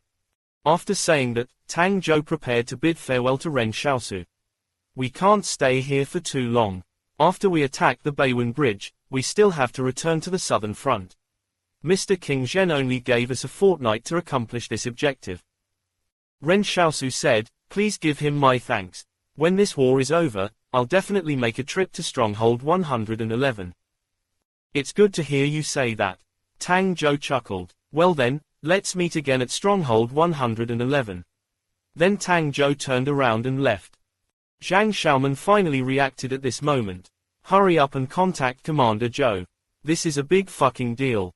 When they finally managed to put the call through, Zhou Yinglong's group was probably still on their night march. As such, he sounded a little impatient. Didn't I tell you to reorganize yourselves at wherever you are? Don't tell me there's trouble again. No, Zhang Xiaoman quickly explained. A group of the King mechanized infantry suddenly appeared where we are and said that King Zhen and Luo Lan are offering to help Ren Xiaosu blow up the Beiwen Bridge. They're advancing towards the Beiwen River right now. What's more, they mentioned that King Zhen only gave them a fortnight to complete their objective. It seems to me that they'll be storming the target. Zhou Yinglong was confused by what he heard. What did this have anything to do with the King Consortium? What the hell was this? Just what kind of a person had Commander Zhang chosen to be his successor? Chapter 422 No Man Left Behind. At first, everyone was worried about the operation to blow up the Beiwen Bridge. But now, they no longer had to worry about it. Zhang Xiaoman felt that everything seemed to always go quite well in battle when fighting alongside Ren Xiaosu.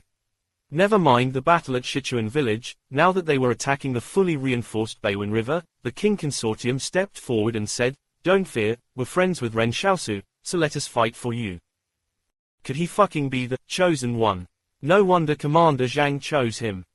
Of course, Zhang Xiaoman also wondered if Commander Zhang had done so because he valued the close ties between Ren Xiaosu and the King Consortium. Then what are we going to do now? Zhang Xiaoman sat on the ground and pondered things.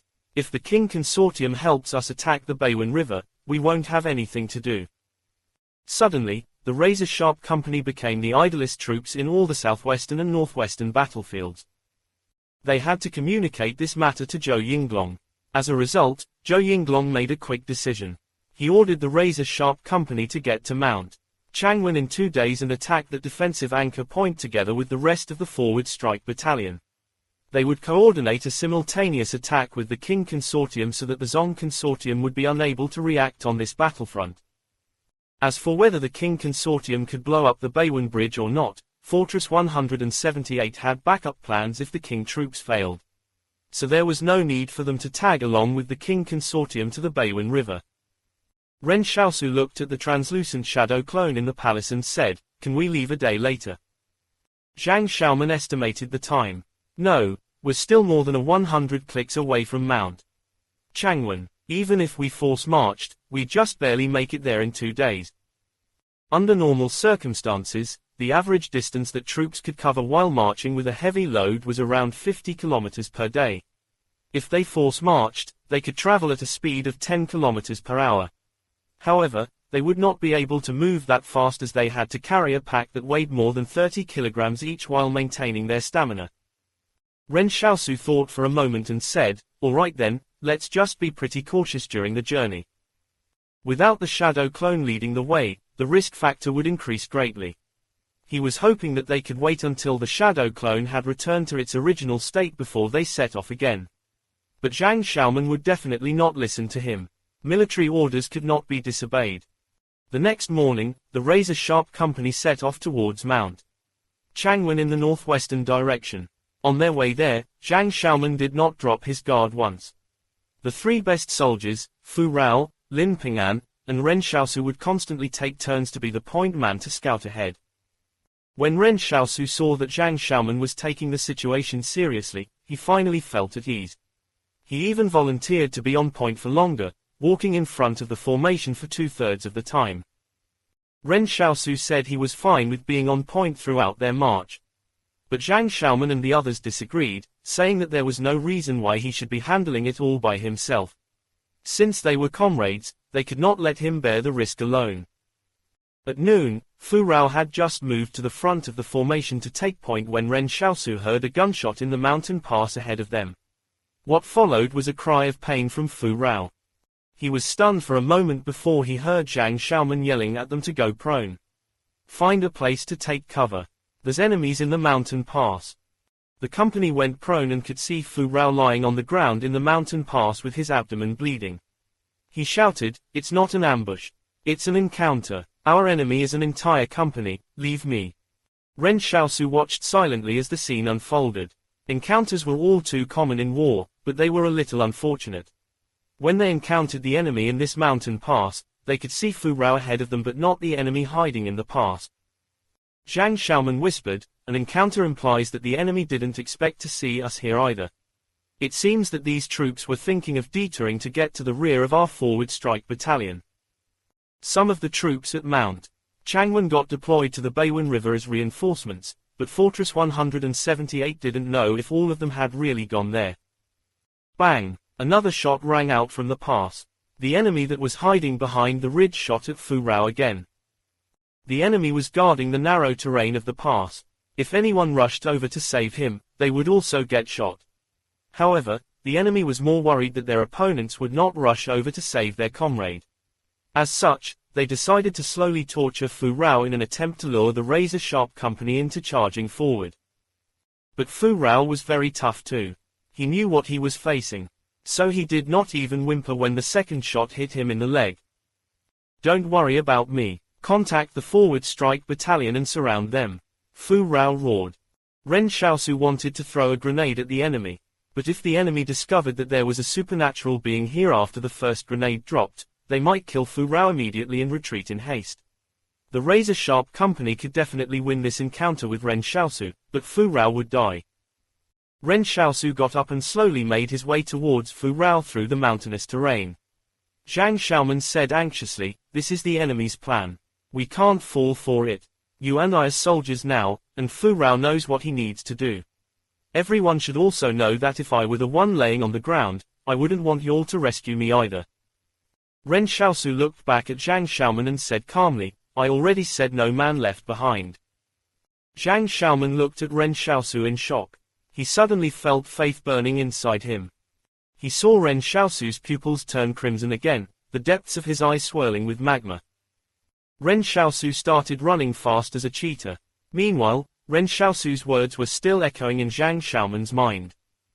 Zhang Jinglan had said to Ren Xiaosu, "Life should be a candle, burning brightly from tip to end." The dark world was about to crumble. But before it truly crumbled, that flame should not be extinguished.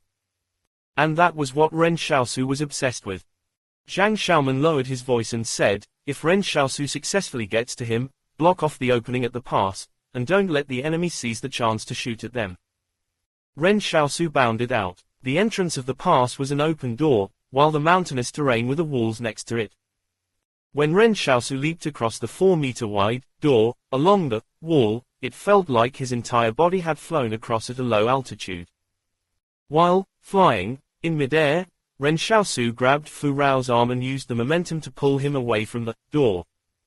When the Zong Consortium's soldiers saw Ren Xiaosu's figure, they started firing wildly at him. However, they couldn't pull their triggers quicker than it took Ren Xiaosu to get to Fu Rao. But in the instant Ren Xiaosu flew across the entrance, he identified the enemy's position. Before he landed back on the ground, he threw out 3 grenades at the enemy. Zhang Xiaoman shouted, "Charge! Show them no mercy. Where are the medics? Get over there and save them." The moment Ren Xiaosu dropped back to the ground, he laid Fu Rao flat. Due to the inertia of the rescue, he had dislocated Fu Rao's arm. Ren Xiaosu said to Fu Rao, "I'm sorry. It was difficult to control my strength." Fu Rao laughed dryly and said, why the fuck are you talking about strength control? It's great that I don't have to die. Where's the medic? Get over here. I feel like I can still be saved. Ren Xiaosu said to the medic who rushed over, extract the bullets first, then use the black medicine that I gave you and apply it on his wounds. Once he finished speaking, he took the lead and charged at the mountain pass. Chapter 423 Witnessing History Get Made. Fu Rao, who was feeling extremely lucky just a moment ago, was now whining in pain. His injuries were like the ones Ren Xiaosu had suffered back then. Such internal injuries would only slowly heal after the black medicine that was applied onto the skin was fully absorbed. Ren Xiaosu reminded him repeatedly not to take it orally, otherwise, who knew what effect it would have on him. When Ren Xiaosu and the others returned after taking care of the Zong Consortium company, Fu Rao struggled to get up and thank Ren Xiaosu. In the earlier situation, everyone knew the best option for the razor-sharp company was to let Fu Rao die a swift death before they avenged him. If it were the past, everyone would definitely have done the same if they were stuck in a similar impasse. Zhang Xiaoman looked at the way Fu Rao was moving and scolded, "Your dislocated arm has been reattached, huh? You're all good again now, huh? Lie down and get some rest already. Brothers, set up the stretcher for him. You better fucking lie on the stretcher obediently till you've recovered from your injuries." His face pale, Fu Rao said to Ren Xiaosu, "Thank you. Gratitude received from Fu Rao, +1. These words of gratitude were worth a great deal because it was given for a truly life-saving act. Ren Xiaosu smiled and told Fu Rao to get well soon. After that, he went to the medics to get his wound bandaged as well. Ren Xiaosu had also been shot in the shoulder when he sprinted out during the skirmish. However, Ren Xiaosu knew that it would take at most 3 days for this type of injury to be completely healed by the black medicine. While the medic bandaged Ren Xiaosu's wound, he said in surprise, "Ren Xiaosu, your muscles so strong that the bullet only penetrated an inch." Everyone gathered around Ren Xiaosu and looked at his wound with curiosity. "Wow, is your skin bronze and bones steel?" Zhang Xiaoman was sitting cross-legged on the ground next to Fu Rao. Rather than going over to look at Ren Xiaosu's wound, he was thinking about something else with his head lowered. Fu Rao looked at Zhang Xiaoman and asked, "Captain, what's on your mind?" "Nothing much," Zhang Xiaoman said softly. "Before I set off for the war, I told my wife that I might not make it back this time. After all, we know just how dangerous it is in our razor-sharp company. So I made it clear to her in advance so she wouldn't get too upset." Fu Rao did not say anything and listened to Zhang Xiaoman talk to himself. The people in Fortress 178 have had this thinking since childhood that it's some kind of honor to die in battle. But if we really had a choice, who'd be willing to die in a god's-forsaken place like this? Don't you think? Fu Rao kept quiet for a moment before saying, "Who wants to die? We can't die even if we want to now." Zhang Xiaoman said with a helpless smile, "A lunatic has suddenly appeared on the battlefield saying he'll make sure that all of us survive and won't leave a man behind. What a fucking lunatic." Zhang Xiaoman would be turning 30 this year. He had lived in Fortress 178 for 27 years and spent 3 years assigned to an outpost outside of the fortress. His days at the outpost were very difficult. He had neither any communication nor entertainment to speak of, and the weather was also very cold all year round due to the outpost being situated at a high altitude, making it rare for him to perspire. To prevent the soldiers from developing renal failure, they did their physical training around a stove just so they would sweat. During fall, winter, and spring, they couldn't even drink water since it froze into ice. Their comrades on sentry duty had to chew on ice if they wanted to have a drink of water. A decade of hardship, yet the dreams remained. Most people probably never understood just how miserable it was to chew on ice. Zhang Xiaoman was prepared to die when he set off for this war. Just as he had said, how can there be no casualties in war? When a soldier died in battle, his comrades would knock out one of his teeth and bring it back to Fortress 178 to place below the copper bell if their bodies couldn't be brought back for burial. In that sense, it would be regarded as bringing the dead comrades back home. This was so their souls could return to their hometown. All of the veterans said that the fallen of Fortress 178 would watch over them whenever the copper bell rang. But it was a little strange this time. A lunatic had sprung out of nowhere and claimed he would bring all of them back home alive. Only a lunatic would say and do something like that, right? Zhang Xiaoman asked Fu Rao. Fu Rao said calmly, but I like this lunatic. I'm not only glad but also feel honored to be his comrade. You feel honored? He'll be the commander of our Fortress 178 in the future. And right now, you and I are both witnessing history get made. After some reorganization, Zhang Xiaoman led everyone back to the place where the battle had broken out. He thought for a while and said, listen, we might encounter even more of the Zong troops on our way to Mount Changwen. Why don't we change into these dead soldiers' uniforms and pretend we're a Zong company? Ren Xiaosu rolled his eyes. What if Battalion Commander Zhou's forward strike battalion encounters us and strikes us down in one shot? Zhang Xiaoman was left speechless for a moment. We can just take a detour and not run into him, can't we? But there are a lot of bullet holes and bloodstains on the dead's uniforms. If you pretend to be a defeated company, it might not be obvious at first glance, but any observant person will wonder why you can still fucking move and jump around after getting shot in the chest. Zhao Shaochen said in a speechless manner, Captain, can you stop fantasizing?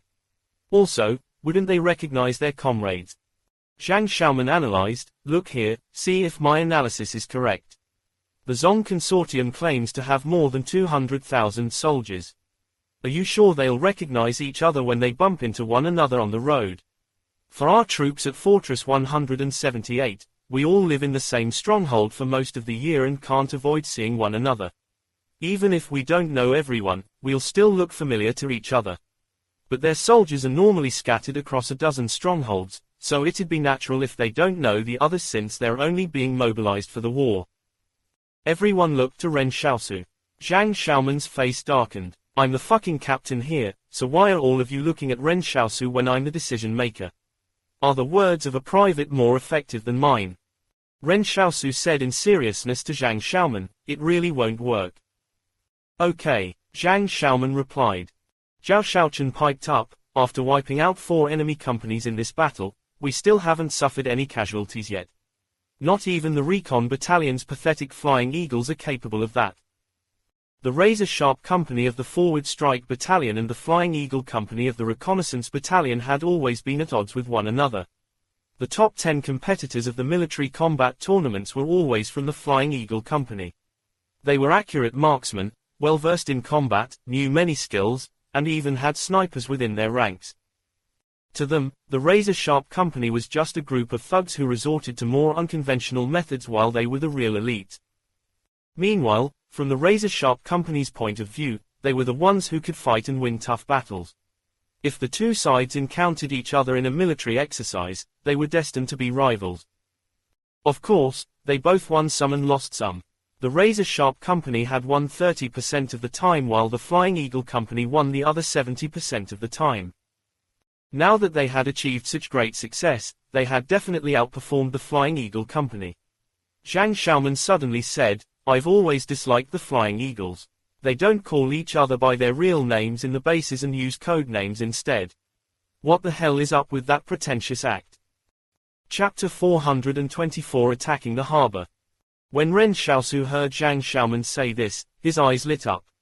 If you're unhappy about them having code names, we can give ourselves code names as well. Oh, right. Zhang Xiaoman became excited and exclaimed, my code name shall be, Screw the Flying Eagles. Then my code name will be, Screw the Zong Consortium. Fu Rao, you look like you're in a vegetative state lying on the stretcher, so you can be called, Vegetable. Fu Rao was instantly enraged while lying on the stretcher. Why should I be called, Vegetable? I'm totally fine. Since you claim to be fine, show us that you can walk by yourself. Fu Rao was speechless. These gruff men from the northwest started laughing. Just half a day before, Fu Rao was dramatically calling out to be left there to die while Ren Xiaosu insisted on saving him. But half a day later, they were back to bantering with one another. Perhaps this was what comrades were. At this moment, everyone looked at Ren Xiaosu and asked, Xiaosu, what's your code name? Ren Xiaosu thought for a moment and said with a smile, my code name is, Thanks. You can just call me, Thanks, from now on. Fu Rao and Zhang Xiaoman were confused. Everyone realized that Ren Xiaosu would really resort to anything just to make them thank him. Ren Xiaosu was the one who suggested giving themselves code names. But actually, he was waiting for them to take the bait. Meanwhile, Ren Xiaosu was so happy that it felt like he was in a dream. If so many people called him that every day, wouldn't he harvest a huge number of gratitude tokens soon? Ren Xiaosu looked at the others. I'm still a little unfamiliar with the code name I gave to myself. Why don't you all call me it a few more times so I can get used to it? However, Zhang Xiaoman and the others turned around and left, ignoring him. Hey, is that how you treat your comrade? What's the big deal with calling me by my code name? Hey, say my code name. Answer, the plan to assign everyone in the Razor Sharp Company a code name died off just like that.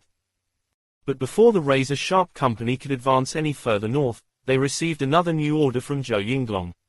This time, Zhou Yinglong wanted them to infiltrate from the rear of Mount Changwen to destroy the ferries in the harbor there. A tributary of the Beiwen River was north of Mount Changwen. By destroying the harbor, they could prevent any defeated troops from leaving by the river after Mount Changwen got captured. Since they intended to win the war, they could not allow the enemy to have a chance to regain their effective strength. Upon receiving this order, Zhang Xiaoman and the others could not rest anymore. They immediately infiltrated from the east side of Mount Changwen and arrived at a destination about 10 kilometers east of the harbor within a day and a half. At this moment, artillery was booming from Mount Changwen. Supposedly, the forward strike battalion and some reinforcements who arrived there later had been attacking the place for 2 days. But based on Zhou Yinglong's estimations, it seemed like the enemy was still going to put up a fight for another week before capitulating. Therefore, Zhou Yinglong ordered the Razor Sharp Company to destroy the Zong Consortium's route of retreat in advance. Zhang Xiaoman was watching the garrison forces at the harbor through his binoculars from a hill. I guess most of the troops have gone to join the battle, so there's only one company stationed here now. Something also looks a little strange. Look, they're loading some stuff onto the ferries. I wonder what they're moving. If it's only one company, they'll be easy to attack, Ren Xiaosu said. Currently, the Razor Sharp Company did not regard any enemy troops of the same tactical grouping as a threat. Zhang Xiaoman said, it's better to attack them sooner rather than later, so let's do it now. After we take the harbor, we'll retreat immediately and join up with Battalion Commander Zhou. They were going to conduct the operation immediately. The garrison troops at the harbor seemed to be moving around in a hurry. The soldiers were loading stuff onto the ferries with all their might with the guns slung over their shoulders. There were 7 medium-sized ferries docked at the harbor. When Ren Xiaosu and his company appeared, the Zong Consortium soldiers were all shocked. Before they could organize any effective resistance, the entire company was blown apart by Ren Xiaosu. But all of a sudden, the radioman at the rear shouted, "Captain, Battalion Commander Zhou wants to speak with you." After instructing Ren Xiaosu and the others to blow up the ferries, Zhang Xiaoman walked over with a bewildered look. Weren't they in the middle of a battle? Why would they radio him at a time like this? When he answered the call, he heard Zhou Yinglong shout, "Where are you right now? Have you arrived at the harbor?"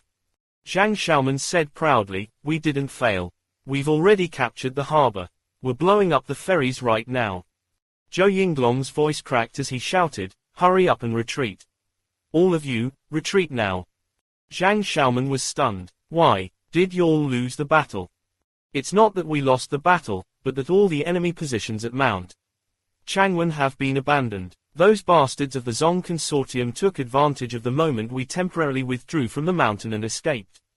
They only left some soldiers behind to cover for them. The main forces are probably heading towards you as we speak," Zhou Yinglong shouted.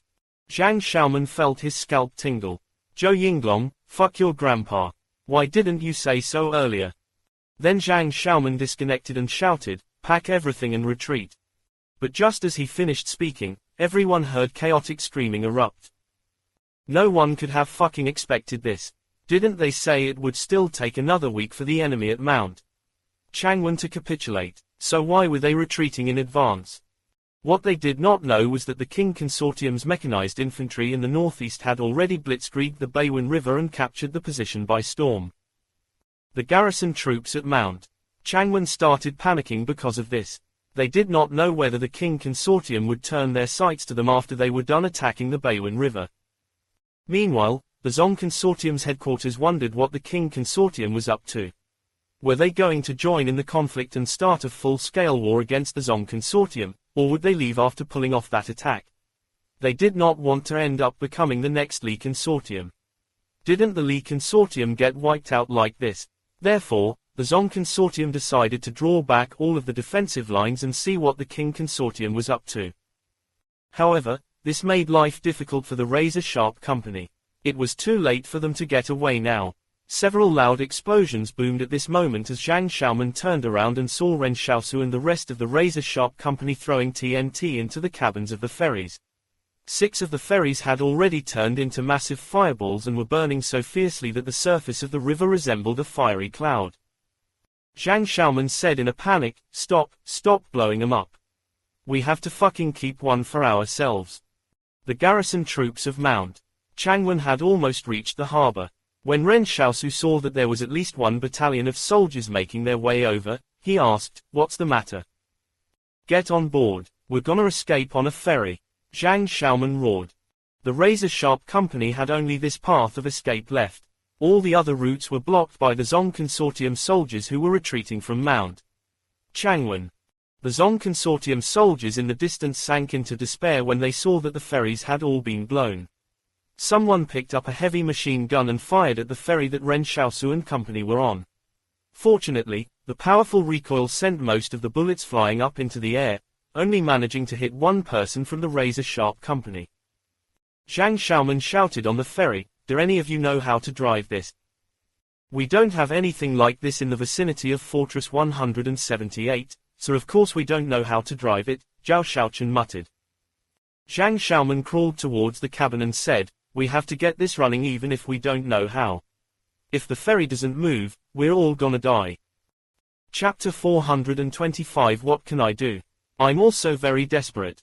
When they heard they were gonna die, all of the razor-sharp company turned anxious. Everyone crawled into the cabin to figure out how to start the ferry.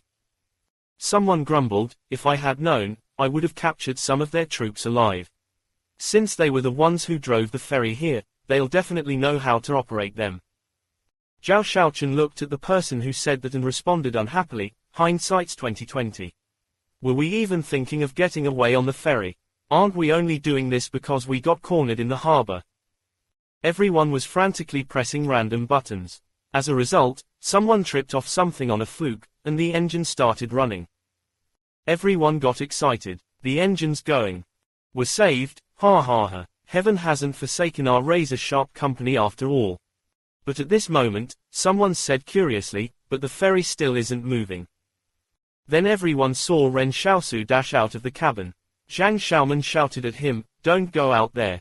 The fucking enemies are everywhere outside. There's a rope tying the ferry to the dock that has to be cut off, Ren Xiaosu said. Even so, you still can't go outside. You will be killed in the crossfire if you step out there like this. Zhang Xiaoman roared. Ren Xiaosu got an idea. He took out his saber and activated Shadow Door to reach the mooring line. But as Ren Xiaosu was unsure of where the rope was exactly, he started slashing randomly at the area. The Zong Consortium soldiers who were running towards the harbor were stunned when they saw a hand appear out of thin air and slash a black saber around. For a moment, they were so stunned they were even afraid to charge forward. Hey, it's moving. The ferry's moving, Zhang Xiaoman exclaimed. Ren Xiaosu had finally managed to cut the mooring line. The Zong Consortium's deserters could only watch with a forlorn expression as the bullet-hole-riddled ferry started moving slowly towards the middle of the river. When they got a little farther, Ren Xiaosu and the others finally came out of the cabin. They watched helplessly as they got farther away from the shore. As they watched, they even puked the guts out. No one in the razor-sharp company had been on a ferry before. Therefore, even though the ferry had only been moving for a dozen minutes, the troops were already puking so hard they nearly fainted.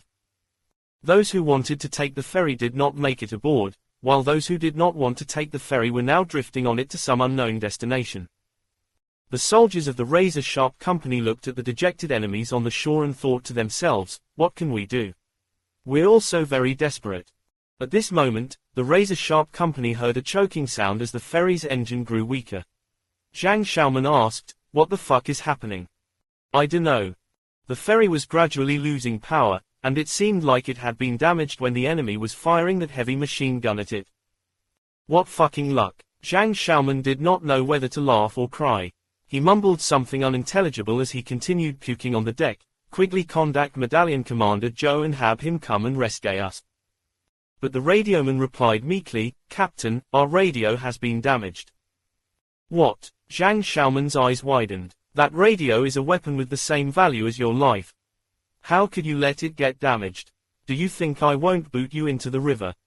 At this moment, everyone turned around and looked at the radioman. The radio set he was carrying on his back was utterly shattered.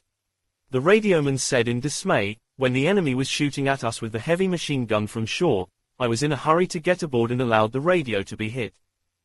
Zhang Xiaoman sighed. "Forget it, the radio probably saved your life. It's good that you aren't dead." The razor-sharp company's troops sat on the deck and looked around in hopelessness. No one knew where the powerless ferry was going to take them. Now that even the radio set was damaged, they had truly become an isolated fighting force of. They could not contact the main forces of Fortress 178, and neither could Fortress 178 contact them.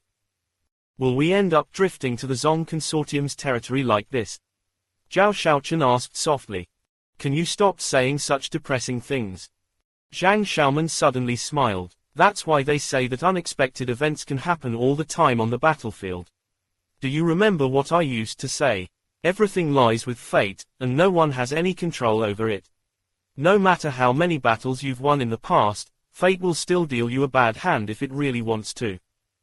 And sometimes, it can be extremely strange as well. It will seem like fate is hellbent on fighting you and not others. Too many unexpected things could happen in war.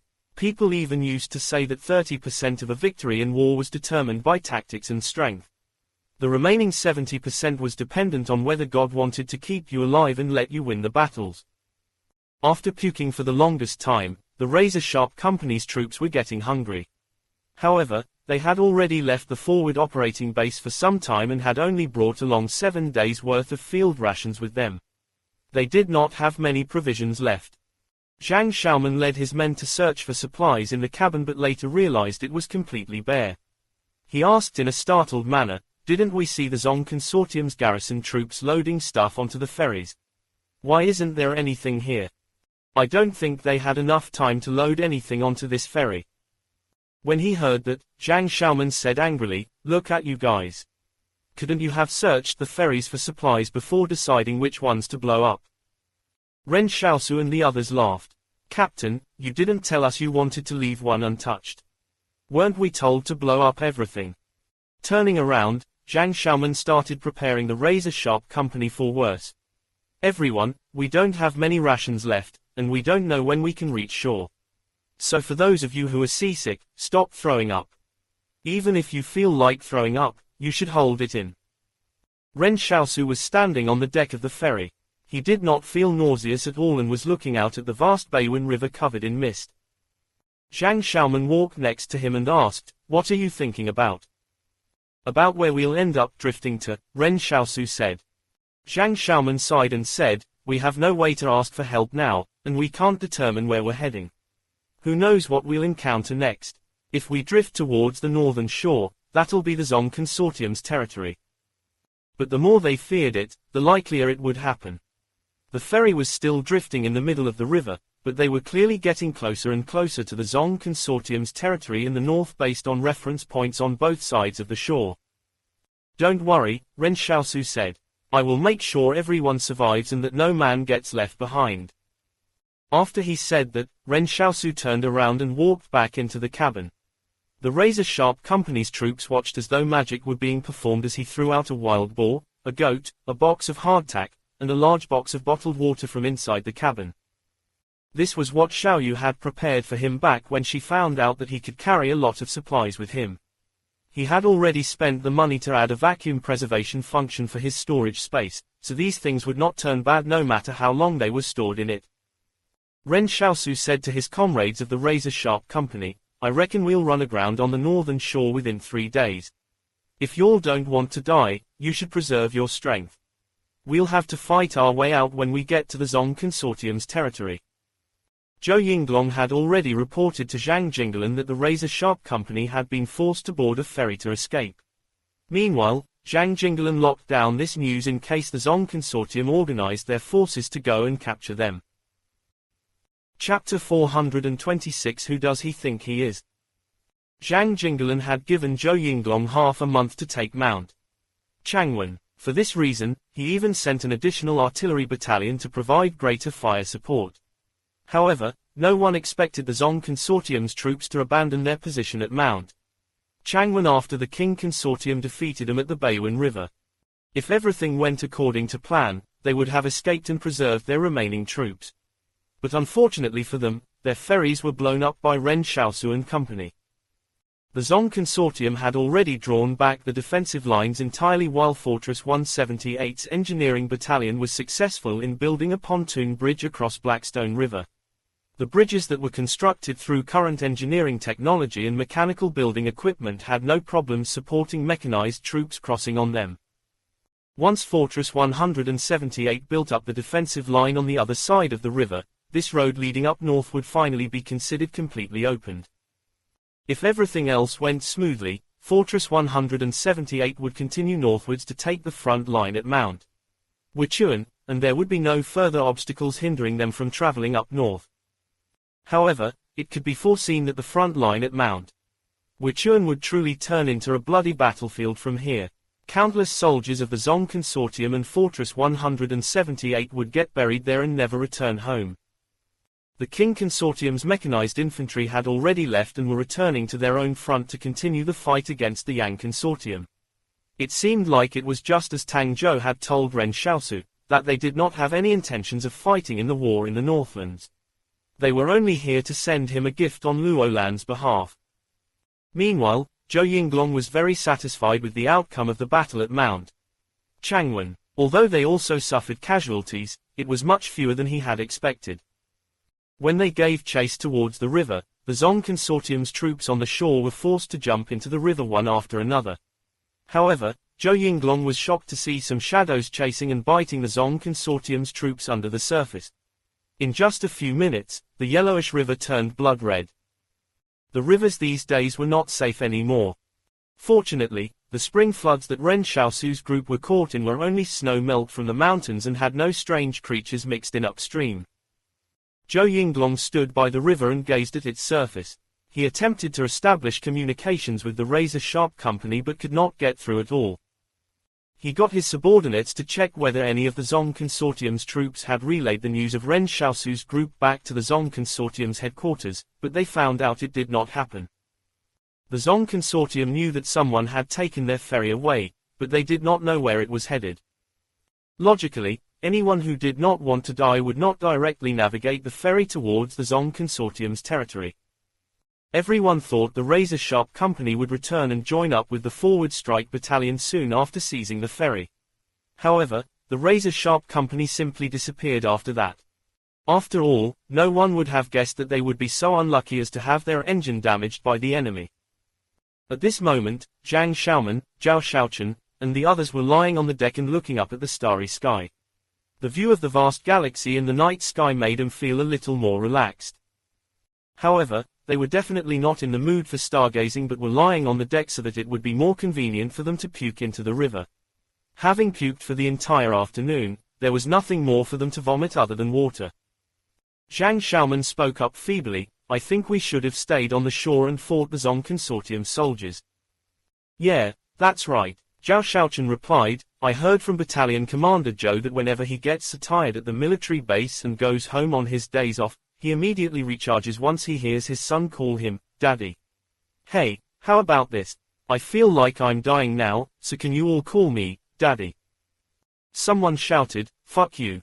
If I had any strength left now, I would get up and beat you up." Honestly, the members of the razor-sharp company would definitely have beat up Zhao Xiaochen if they were not currently seasick. Next to them, Lin Ping'an asked, "Since you're married, you can talk with your wives if you wanna have kids. I don't even have a girlfriend. Before setting off for our campaign, I wanted to confess to a girl but was too scared to do it in the end." "Why didn't you do it?" Zhang Xiaoman asked. Lin Ping'an hesitated for a while. Because an officer from the armored brigade is also wooing her. I feel like I'm inferior to him. Lin Ping'an, who was usually unafraid of most things, had turned cowardly in the face of such matters. Zhang Xiaoman said unhappily, there's many others who are a lot more outstanding than you. Who does he think he is? Lin Ping'an was speechless. Was I fucking asking you to comfort me?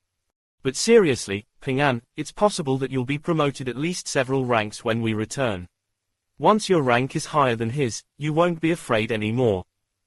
Suddenly, everyone started getting concerned about their futures as well. As a company, they had already wiped out 5 companies of the enemy forces. Moreover, nobody knew if they might win even more glory with Ren Xiaosu in the future. But most importantly, everyone felt they would return home alive. This was the faith Ren Xiaosu had instilled in them. At this moment, Ren Xiaosu walked onto the deck as though he were totally fine and took out a rope with a hook tied to its end. There was a piece of meat hanging off the metal hook, and Ren Xiaosu cast it out into the water. Lying on the deck, Zhang Xiaoman said helplessly, how fucking frustrating.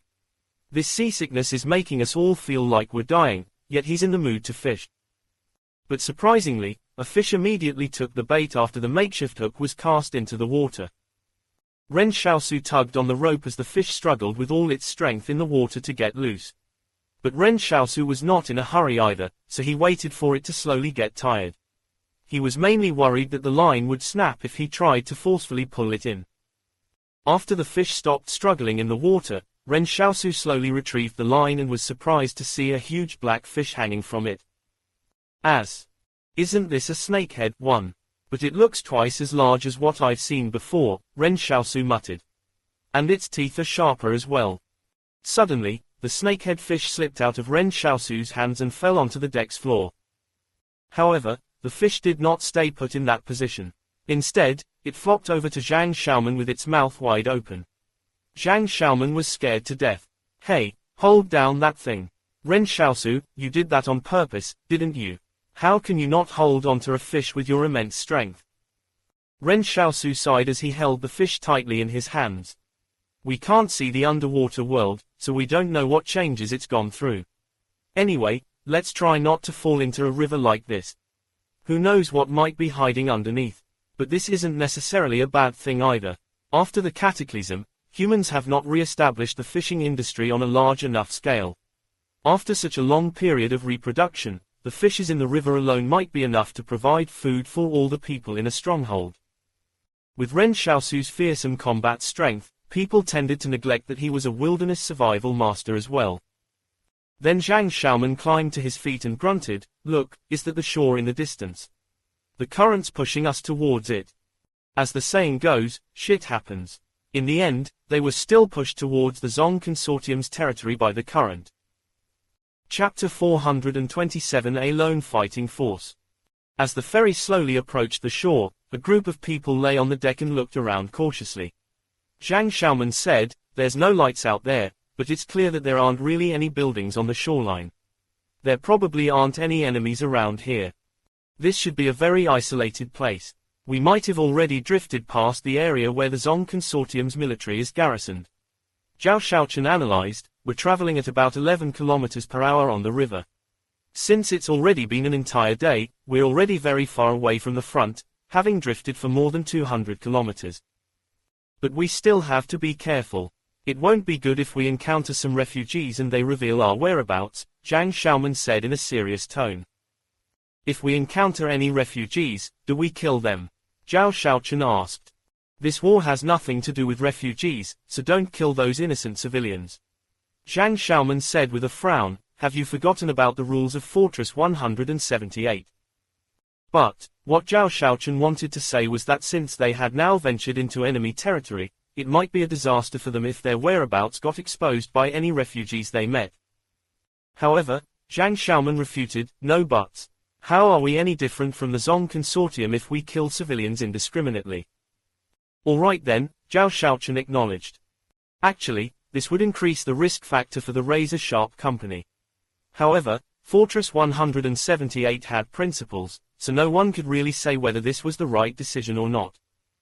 Of course, Fortress 178 would not be so popular with the northwestern people if they were not so principled. In fact, some of the commoners living in the Zong Consortium's territory were even saying that they were secretly leaning more towards Fortress 178 after war was declared between the Zong Consortium and them. Ultimately, everyone felt they could live a better life and possibly get taxed lower if Fortress 178 managed to drive the Zong Consortium away.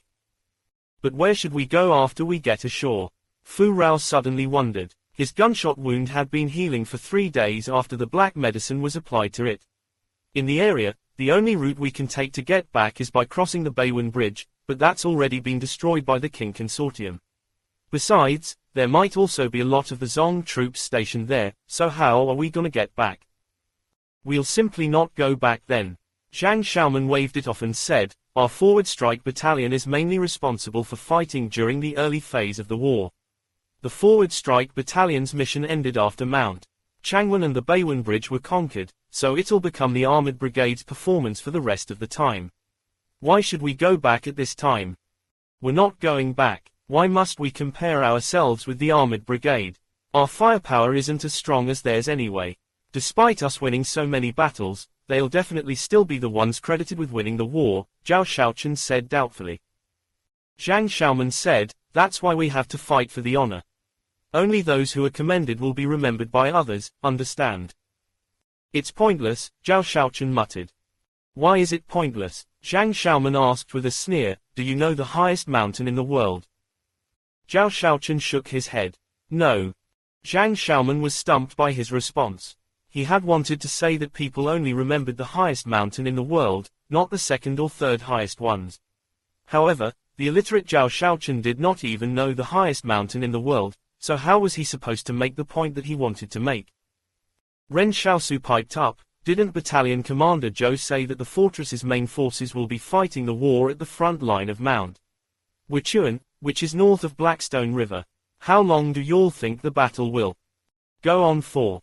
At least 3 months. Zhang Xiaoman said, although I despise the Zong Consortium, there's way too many soldiers gathered at the Mount Wuchuan front line, so it's gonna take us several months to defeat them. Besides, our difference in strength is still quite relative since the Zong Consortium is also a modern army. If our commander wants to break through the front line at Mount Wuchuan, it won't be that easy. They might even end up fighting for up to half a year too. Once the front line at Mount Wuchuan was broken through, the Zong Consortium's defeat in the war could basically be announced in advance. Ren Xiaosu said, at this moment, all of the Zong forces will surely assemble at the front line of Mount Wuchuan, so their rear guard will definitely be spread thin. Why don't we attack their industry in the north then? Since those factories are located outside the strongholds, the garrison forces must be extremely weak. Some of the factories probably don't even have any private troops stationed there. Zhang Xiaoman's eyes lit up. That's a good idea. Ren Xiaosu, how did you come up with something like that? It wasn't my idea. Ren Xiaosu sighed and said, this method is what the Qing Consortium used against the Yang Consortium. Currently, the Zong Consortium's situation is quite similar to the Yang Consortium's. They're both defenseless in the rear. King Zhen's means of dealing with the Yang Consortium had shown Ren Xiaosu the way. Zhang Xiaoman and the others looked at one another. If they were a normal company, they would never be able to disrupt the entire industry of the Zong Consortium in the north. From what the Qing Consortium had gathered, the Zong Consortium had organized enough bandits to form an entire regiment.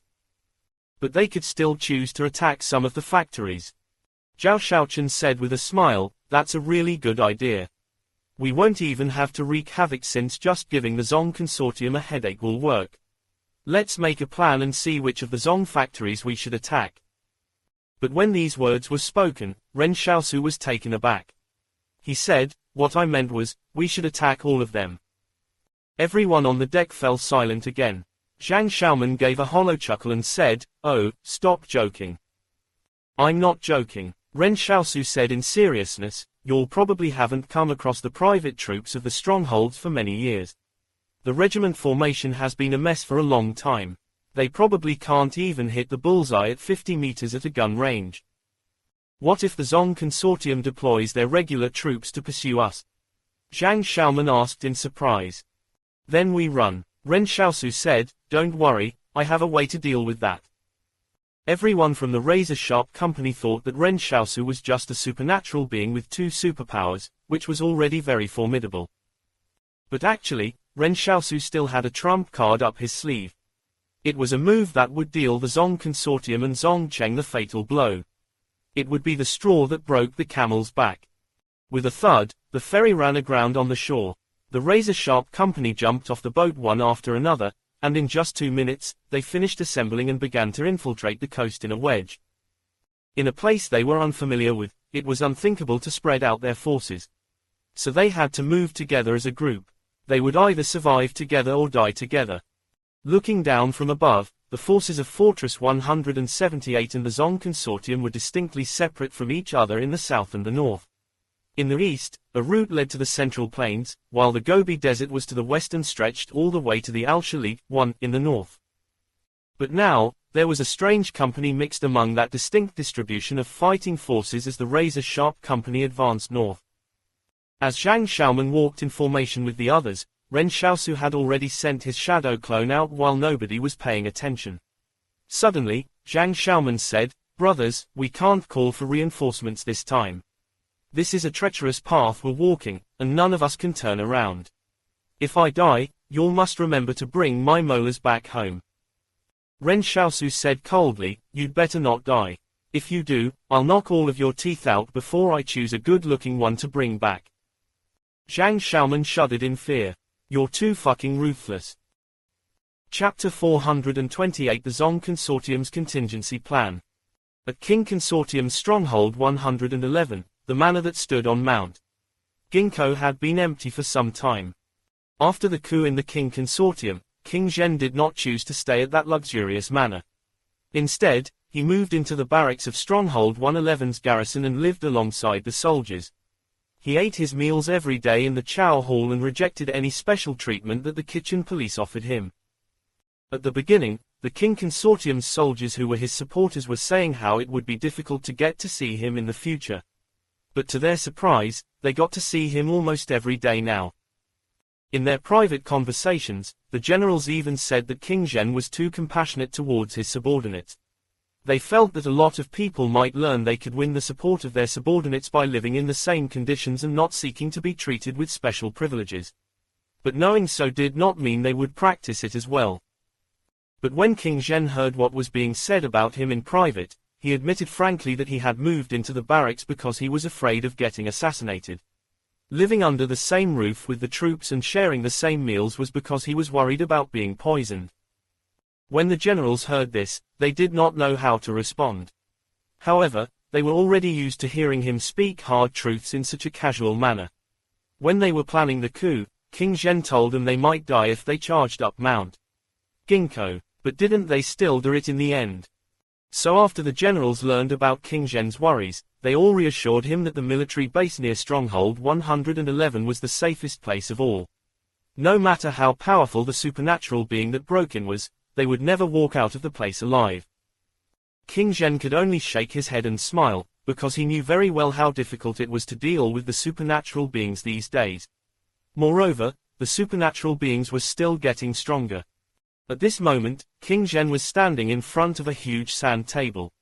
However, the terrain on the sand table was not the southwest but the northwestern battlefield between Fortress 178 and the Zong Consortium. There was a clear and distinctive separation between the red and blue flags on the sand table. The blue flag represented the Zong Consortium in the north, while the red flag represented Fortress 178 in the south. Suddenly, King Zhen picked up a tiny red flag and seemed like he wanted to place it somewhere in the north. But he didn't know where to place it. Next to him, Luolan, who was making eyes at the secretary, suddenly asked, "And which fighting force does this flag represent?"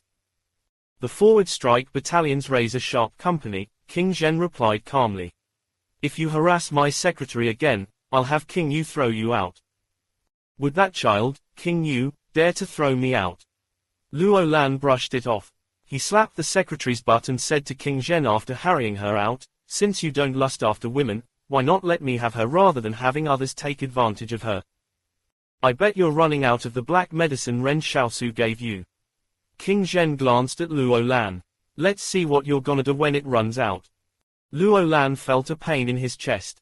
I forgot to tell Tang Zhou to get some more black medicine from Ren Xiaosu when I sent him north. Damn it. Ren Xiaosu and the Razor Sharp Company have already passed the Beiwen River and are continuing north. King Zhen remarked, if something happens to him, you're gonna be out of black medicine for the rest of your life. What? Why is he heading further north? The Zong troops are all over the place there, Luo Lan said in surprise. When did this happen? About 2 days ago. The news was relayed back a little late this time. King Zhen thought for a moment before saying, I wonder if he was forced to go there or if he chose to do it so he could kill the enemy himself.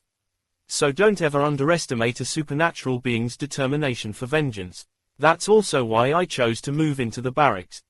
News of Li Shenton's revenge on the Li Consortium had already begun to spread, with several versions, either from the rumor mill or as told by those in the inner circle of the Li Consortium, going around.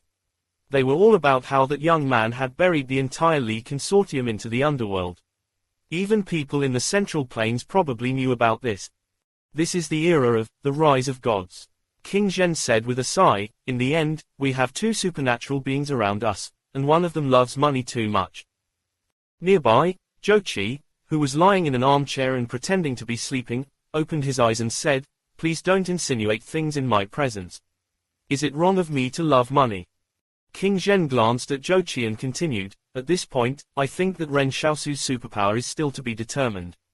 I'm afraid that the Zong Consortium will have a problem on their hands now that he's headed north into their territory. Luo Lan walked to the sand table. Where do you think he'll go? King Zhen thought for a moment before answering, no matter where he goes, he'll definitely appear in front of those Zong Consortium hyenas at the end. Then King Zhen placed the red flag down on the position of Stronghold 146. Pass along my orders. If our planted spy at Stronghold 146 encounters him, I want him to do his best to assist Ren Xiaosu. In comparison, I'd rather be neighbors with that damn group from Fortress 178. As Stronghold 146 was the Zong Consortium's headquarters, Luo Lan could not understand why King Zhen was so sure that Ren Xiaosu would go there. Who do you think will win between the Zong Consortium and Fortress 178? Zhou Qi asked. It's a smart move for the Zong Consortium to compact the defensive line.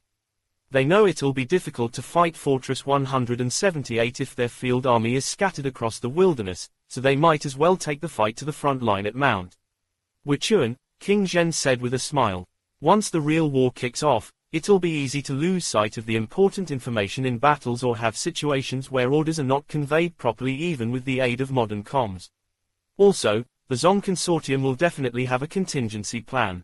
After hiding in cowardice for decades, the hyena must have some kind of trump card for daring to bare their fangs all of a sudden. A trump card? Zhou Qi asked, so you think the Zong Consortium will win? No, King Zhen shook his head and said, we'll be underestimating Zhang Jinglan if you put it that way. I'm guessing he's waiting for the Zong Consortium to play their trump card first. Once the Zong Consortium initiates that plan, they'll be presenting the entire Northwest on a platter to him. Although Luo Lan and Zhou Qi could not understand what King Zhen was trying to say, they knew he had already figured something out. Zhou Qi muttered, why are you acting so mysterious? You should quickly think of a way to deal with the Yang Consortium instead of talking about the Zong Consortium all the time. Have you got nothing better to do? The Yang Consortium is no longer a threat to us, King Zhen said calmly. At this moment, an officer walked in and said, the Yang Consortium's envoy has been escorted here. Would you like him to come in? Bring him in, King Zhen said. The Yang Consortium's envoy was escorted into the command center. However, he looked very comical as he was all bound up. This was probably because the troops were worried that he would try and assassinate King Zhen. But the Yang Consortium's envoy was not angry.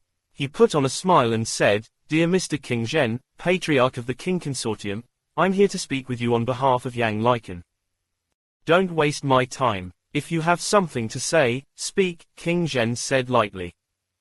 The envoy looked at the people around him. He had planned on holding secret talks with King Zhen and had mentally imagined how to emulate the ancients and be a good lobbyist. However, he was tied up the moment he came in and had several guns pointed at him as well. In such a situation, he really couldn't fake it any longer. He said bluntly, Yang Lycan wants to form an alliance with you. Currently, there are expectations for high. Chapter 429, A Real-Life Fairy Tale. Everyone in the command center fell silent. Zhou Qi and Luo Lan stared at the envoy like he was a fool. However, they did not say anything. King Zhen smiled ambiguously at him and said, how would Yang Lycan like me to help him? He'll supply you with the defensive deployment map of the front line at Ziyang, and you'll only be required to help him destroy the garrison there. The envoy put on an ingratiating smile and said, to show our sincerity, I even brought the defensive deployment map with me. King Zhen raised his eyebrows and smiled at Zhou Qi. Then he said to the envoy, how do I know that your defensive deployment map is real? Leave it with me first. I'll decide whether to help your boss after I analyze it. Enough, men, take him out. And make sure he leaves the defensive deployment map behind. With that, a group of fierce soldiers escorted the Yang Consortium's envoy out. Zhou Qi jumped to his feet and said, is he a fucking idiot or what? Why are they still fighting among themselves at a time like this? Does he think we're playing games with the Yang Consortium? And what did he mean by gifting Stronghold 97 and Stronghold 99 to us?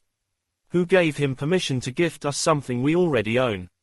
King Zhen said calmly, Yang Huayan from the younger generation of the Yang Consortium is the one guarding the front line at Ziyang. As for Yang Lycan, he's also a family member of the Yang Consortium. Luo he was cast aside years ago and was made overseer of a stronghold to take charge of the factory's production levels in its vicinity. Luo Lan laughed and said, reality will always be stranger than fiction. The things you encounter in real life don't happen in stories. It's no wonder that Yang Lycan was ostracized. So it's because he's actually an idiot. In the battle at Stronghold 88, the Li Consortium's nanosoldiers charged in and went on a frenzied killing spree. I suspect the nanomachines in their bodies were controlling them rather than the other way around. King Zhen said, in that battle, the Yang Consortium's core figures were basically all in Stronghold 88. Now that the Yang Consortium is without a leader, the entire Yang Consortium has started fragmenting. Thus, many of those who used to be ostracized would rather fight for control of the Yang Consortium than think about how to win the war. Yang Lycan was not the only one who sent their people here. Others had done the same. Of course, not all of them were that stupid. The majority of them said they would stop resisting and hoped to be granted an official position in the stronghold in the future. Meanwhile, people like Yang Lycan were difficult to find even among the idiots. The outside world thought the King Consortium would get exhausted in the war with the Yang Consortium. But in reality, the King Consortium was just putting on a front. After all, the Southwest and Northwest were not the only places in this world. There was also the Central Plains. But there's also smart people in the Yang Consortium. King Zhen said with a smile, Yang Huayan, who is taking charge of the front line at Ziyang, he said he didn't want to resist anymore and sought an official position. He even sent the defensive deployment map of the front line at Ziyang to me. However, the defensive deployment map wasn't entirely real. He was trying to set a trap for me. Luo Lan said with a sigh, for a huge organization like the Yang Consortium with the glorious past, who would have expected them to end up in this state? King Zhen looked at the sand table and said calmly, you should never reveal your trump cards or intentions. Else, you can only wait to be sorted. This chess game is not over yet. Oh, right, Luo Lan asked, what are we gonna do about the experimentals to the south? King Zhen frowned slightly. Ever since the Li Consortium was destroyed, and with both the King Consortium and the Yang Consortium's forces returning to the north, the south's defenses were practically empty. The King Consortium could not possibly keep too many fighting forces guarding the south. So the territories that used to be under the Li Consortium's control were no longer able to hold back the experimentals. After the Yang Consortium's defeated troops escaped with their tails tucked between their legs, King Zhen left a brigade in the south to ward off the experimentals. But with so many strongholds in the region, how could a single brigade defend them all? Besides, their main objective there was to take over the strongholds and force the former officials to surrender their assets. In less than 2 months, the experimentals had occupied yet another stronghold and turned it into their territory. It was like a purgatory filled with demons in the fallen stronghold. If the King Consortium had not left behind an entire brigade, perhaps even more people would have died. King Zhen thought for a while and said, "Let King Yi know that he has 15 days to capture the front line at Ziyang. After that, he is to lead the troops south to exterminate the experimentals. I don't want to see any more people dying." For a person who had orchestrated the entire war in the southwest to suddenly say that he did not want to see any more people dying sounded extremely absurd. However, no one knew what King Zhen was thinking at this moment. Luo Lan asked, "After they defeat the Yang Consortium, the soldiers will be exhausted. Shouldn't we let them rest rather than making them head south immediately? Why don't you use—" "No, we can't use that," King Zhen interrupted. "We can't simply do as we please with some things." Luo Lan stood up and dusted himself off. "All right then, I'll oversee the takeover of the Yang Consortium's strongholds. I think those old fogies should be quite rich. After the war's over, it can't be that our King Consortium keeps getting poorer, right? You're not suited to handle such rotten matters, so leave it to me." Now that King Zhen was the King Consortium's CEO, he had to take care of his image. Hence, Luo Lan volunteered to take charge of the seizure of people's assets. Previously, Luo Lan had also overseen the seizure of the Li Consortium's territories. The officials and businessmen of the Li Consortium got horrified whenever Luo Lan's name was mentioned. That was because Luo Lan's methods for pilfering their assets were known to be brutal. Some of the officials who used to work for the Li Consortium insisted they did not have any money at all because they did not want the gold to be seized. However, all of them still ended up confessing after they were hung from their roofs and severely beaten for 3 days and 3 nights by Luo Lan. There were also methods like not allowing them to sleep and physical torture that Luo Lan resorted to. These were all methods that were used to deal with spies, so how could the officials possibly endure it? As of this moment, it was unknown how many people were cursing him behind his back. Everyone was claiming that Luo Lan was a cannibal. But all the assets that were seized by Luo Lan would get put into the King Consortium's account. He did not keep any of it for himself. Quoting Luo Lan, why would he need the money when his brother was the King Consortium's CEO? He didn't even have to pay out of his own pocket wherever he went. King Zhen was previously the King Consortium's shadow. And now, Luo Lan looked like he had become King Zhen's shadow. King Zhen looked at Zhou Qi.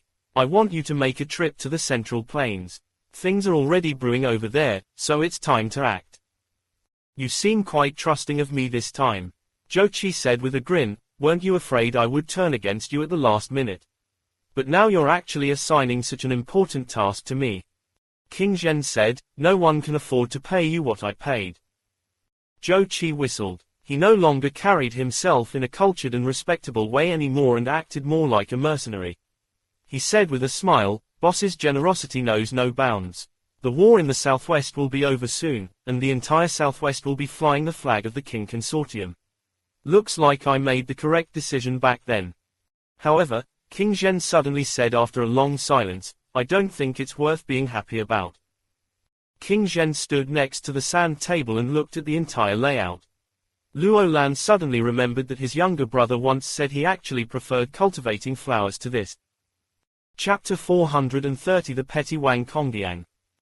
On the only route from the northwest to the Central Plains, Li Shenton, Si Liren, and Hu Shuo were sitting under the shade of trees to avoid getting heatstroke.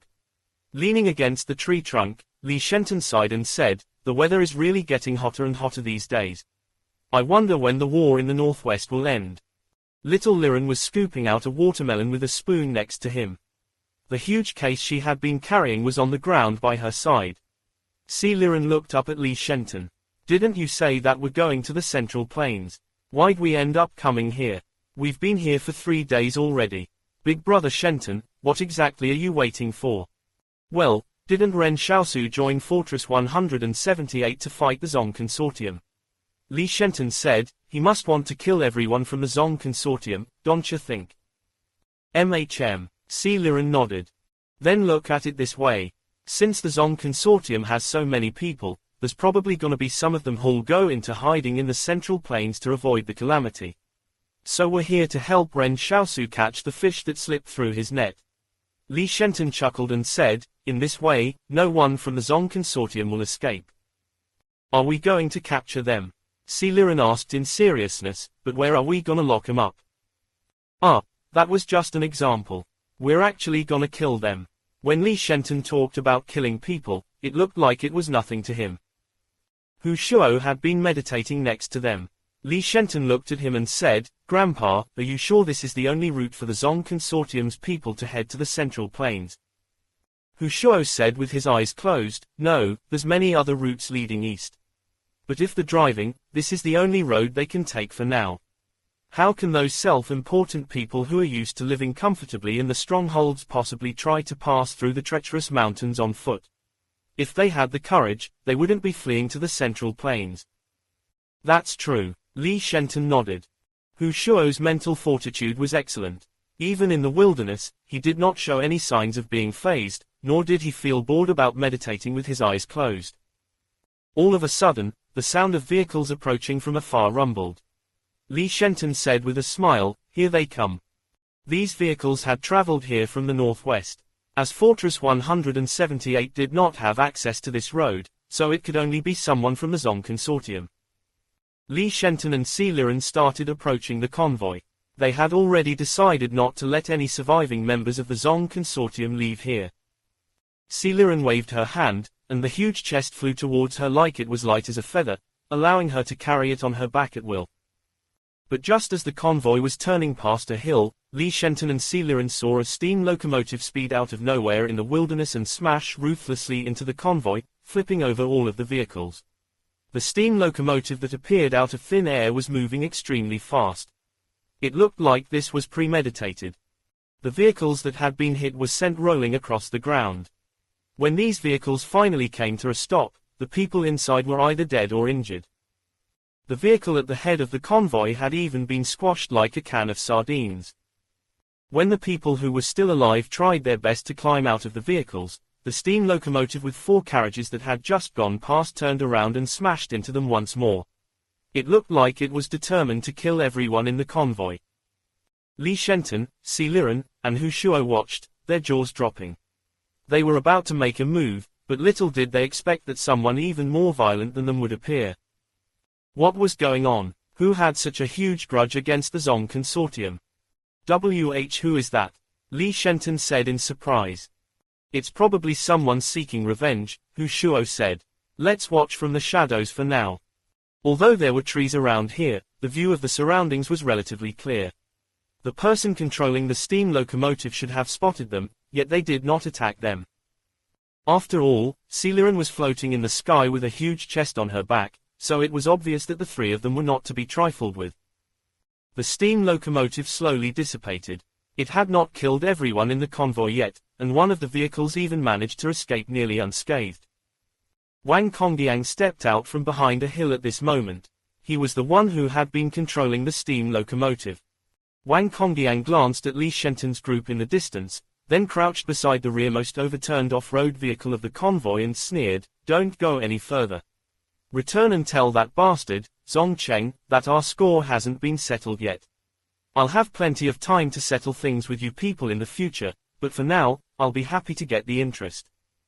Wang Congdiang was someone who would seek revenge over the smallest of grievances. Otherwise, he would not have kept making trouble for Ren Xiaosu.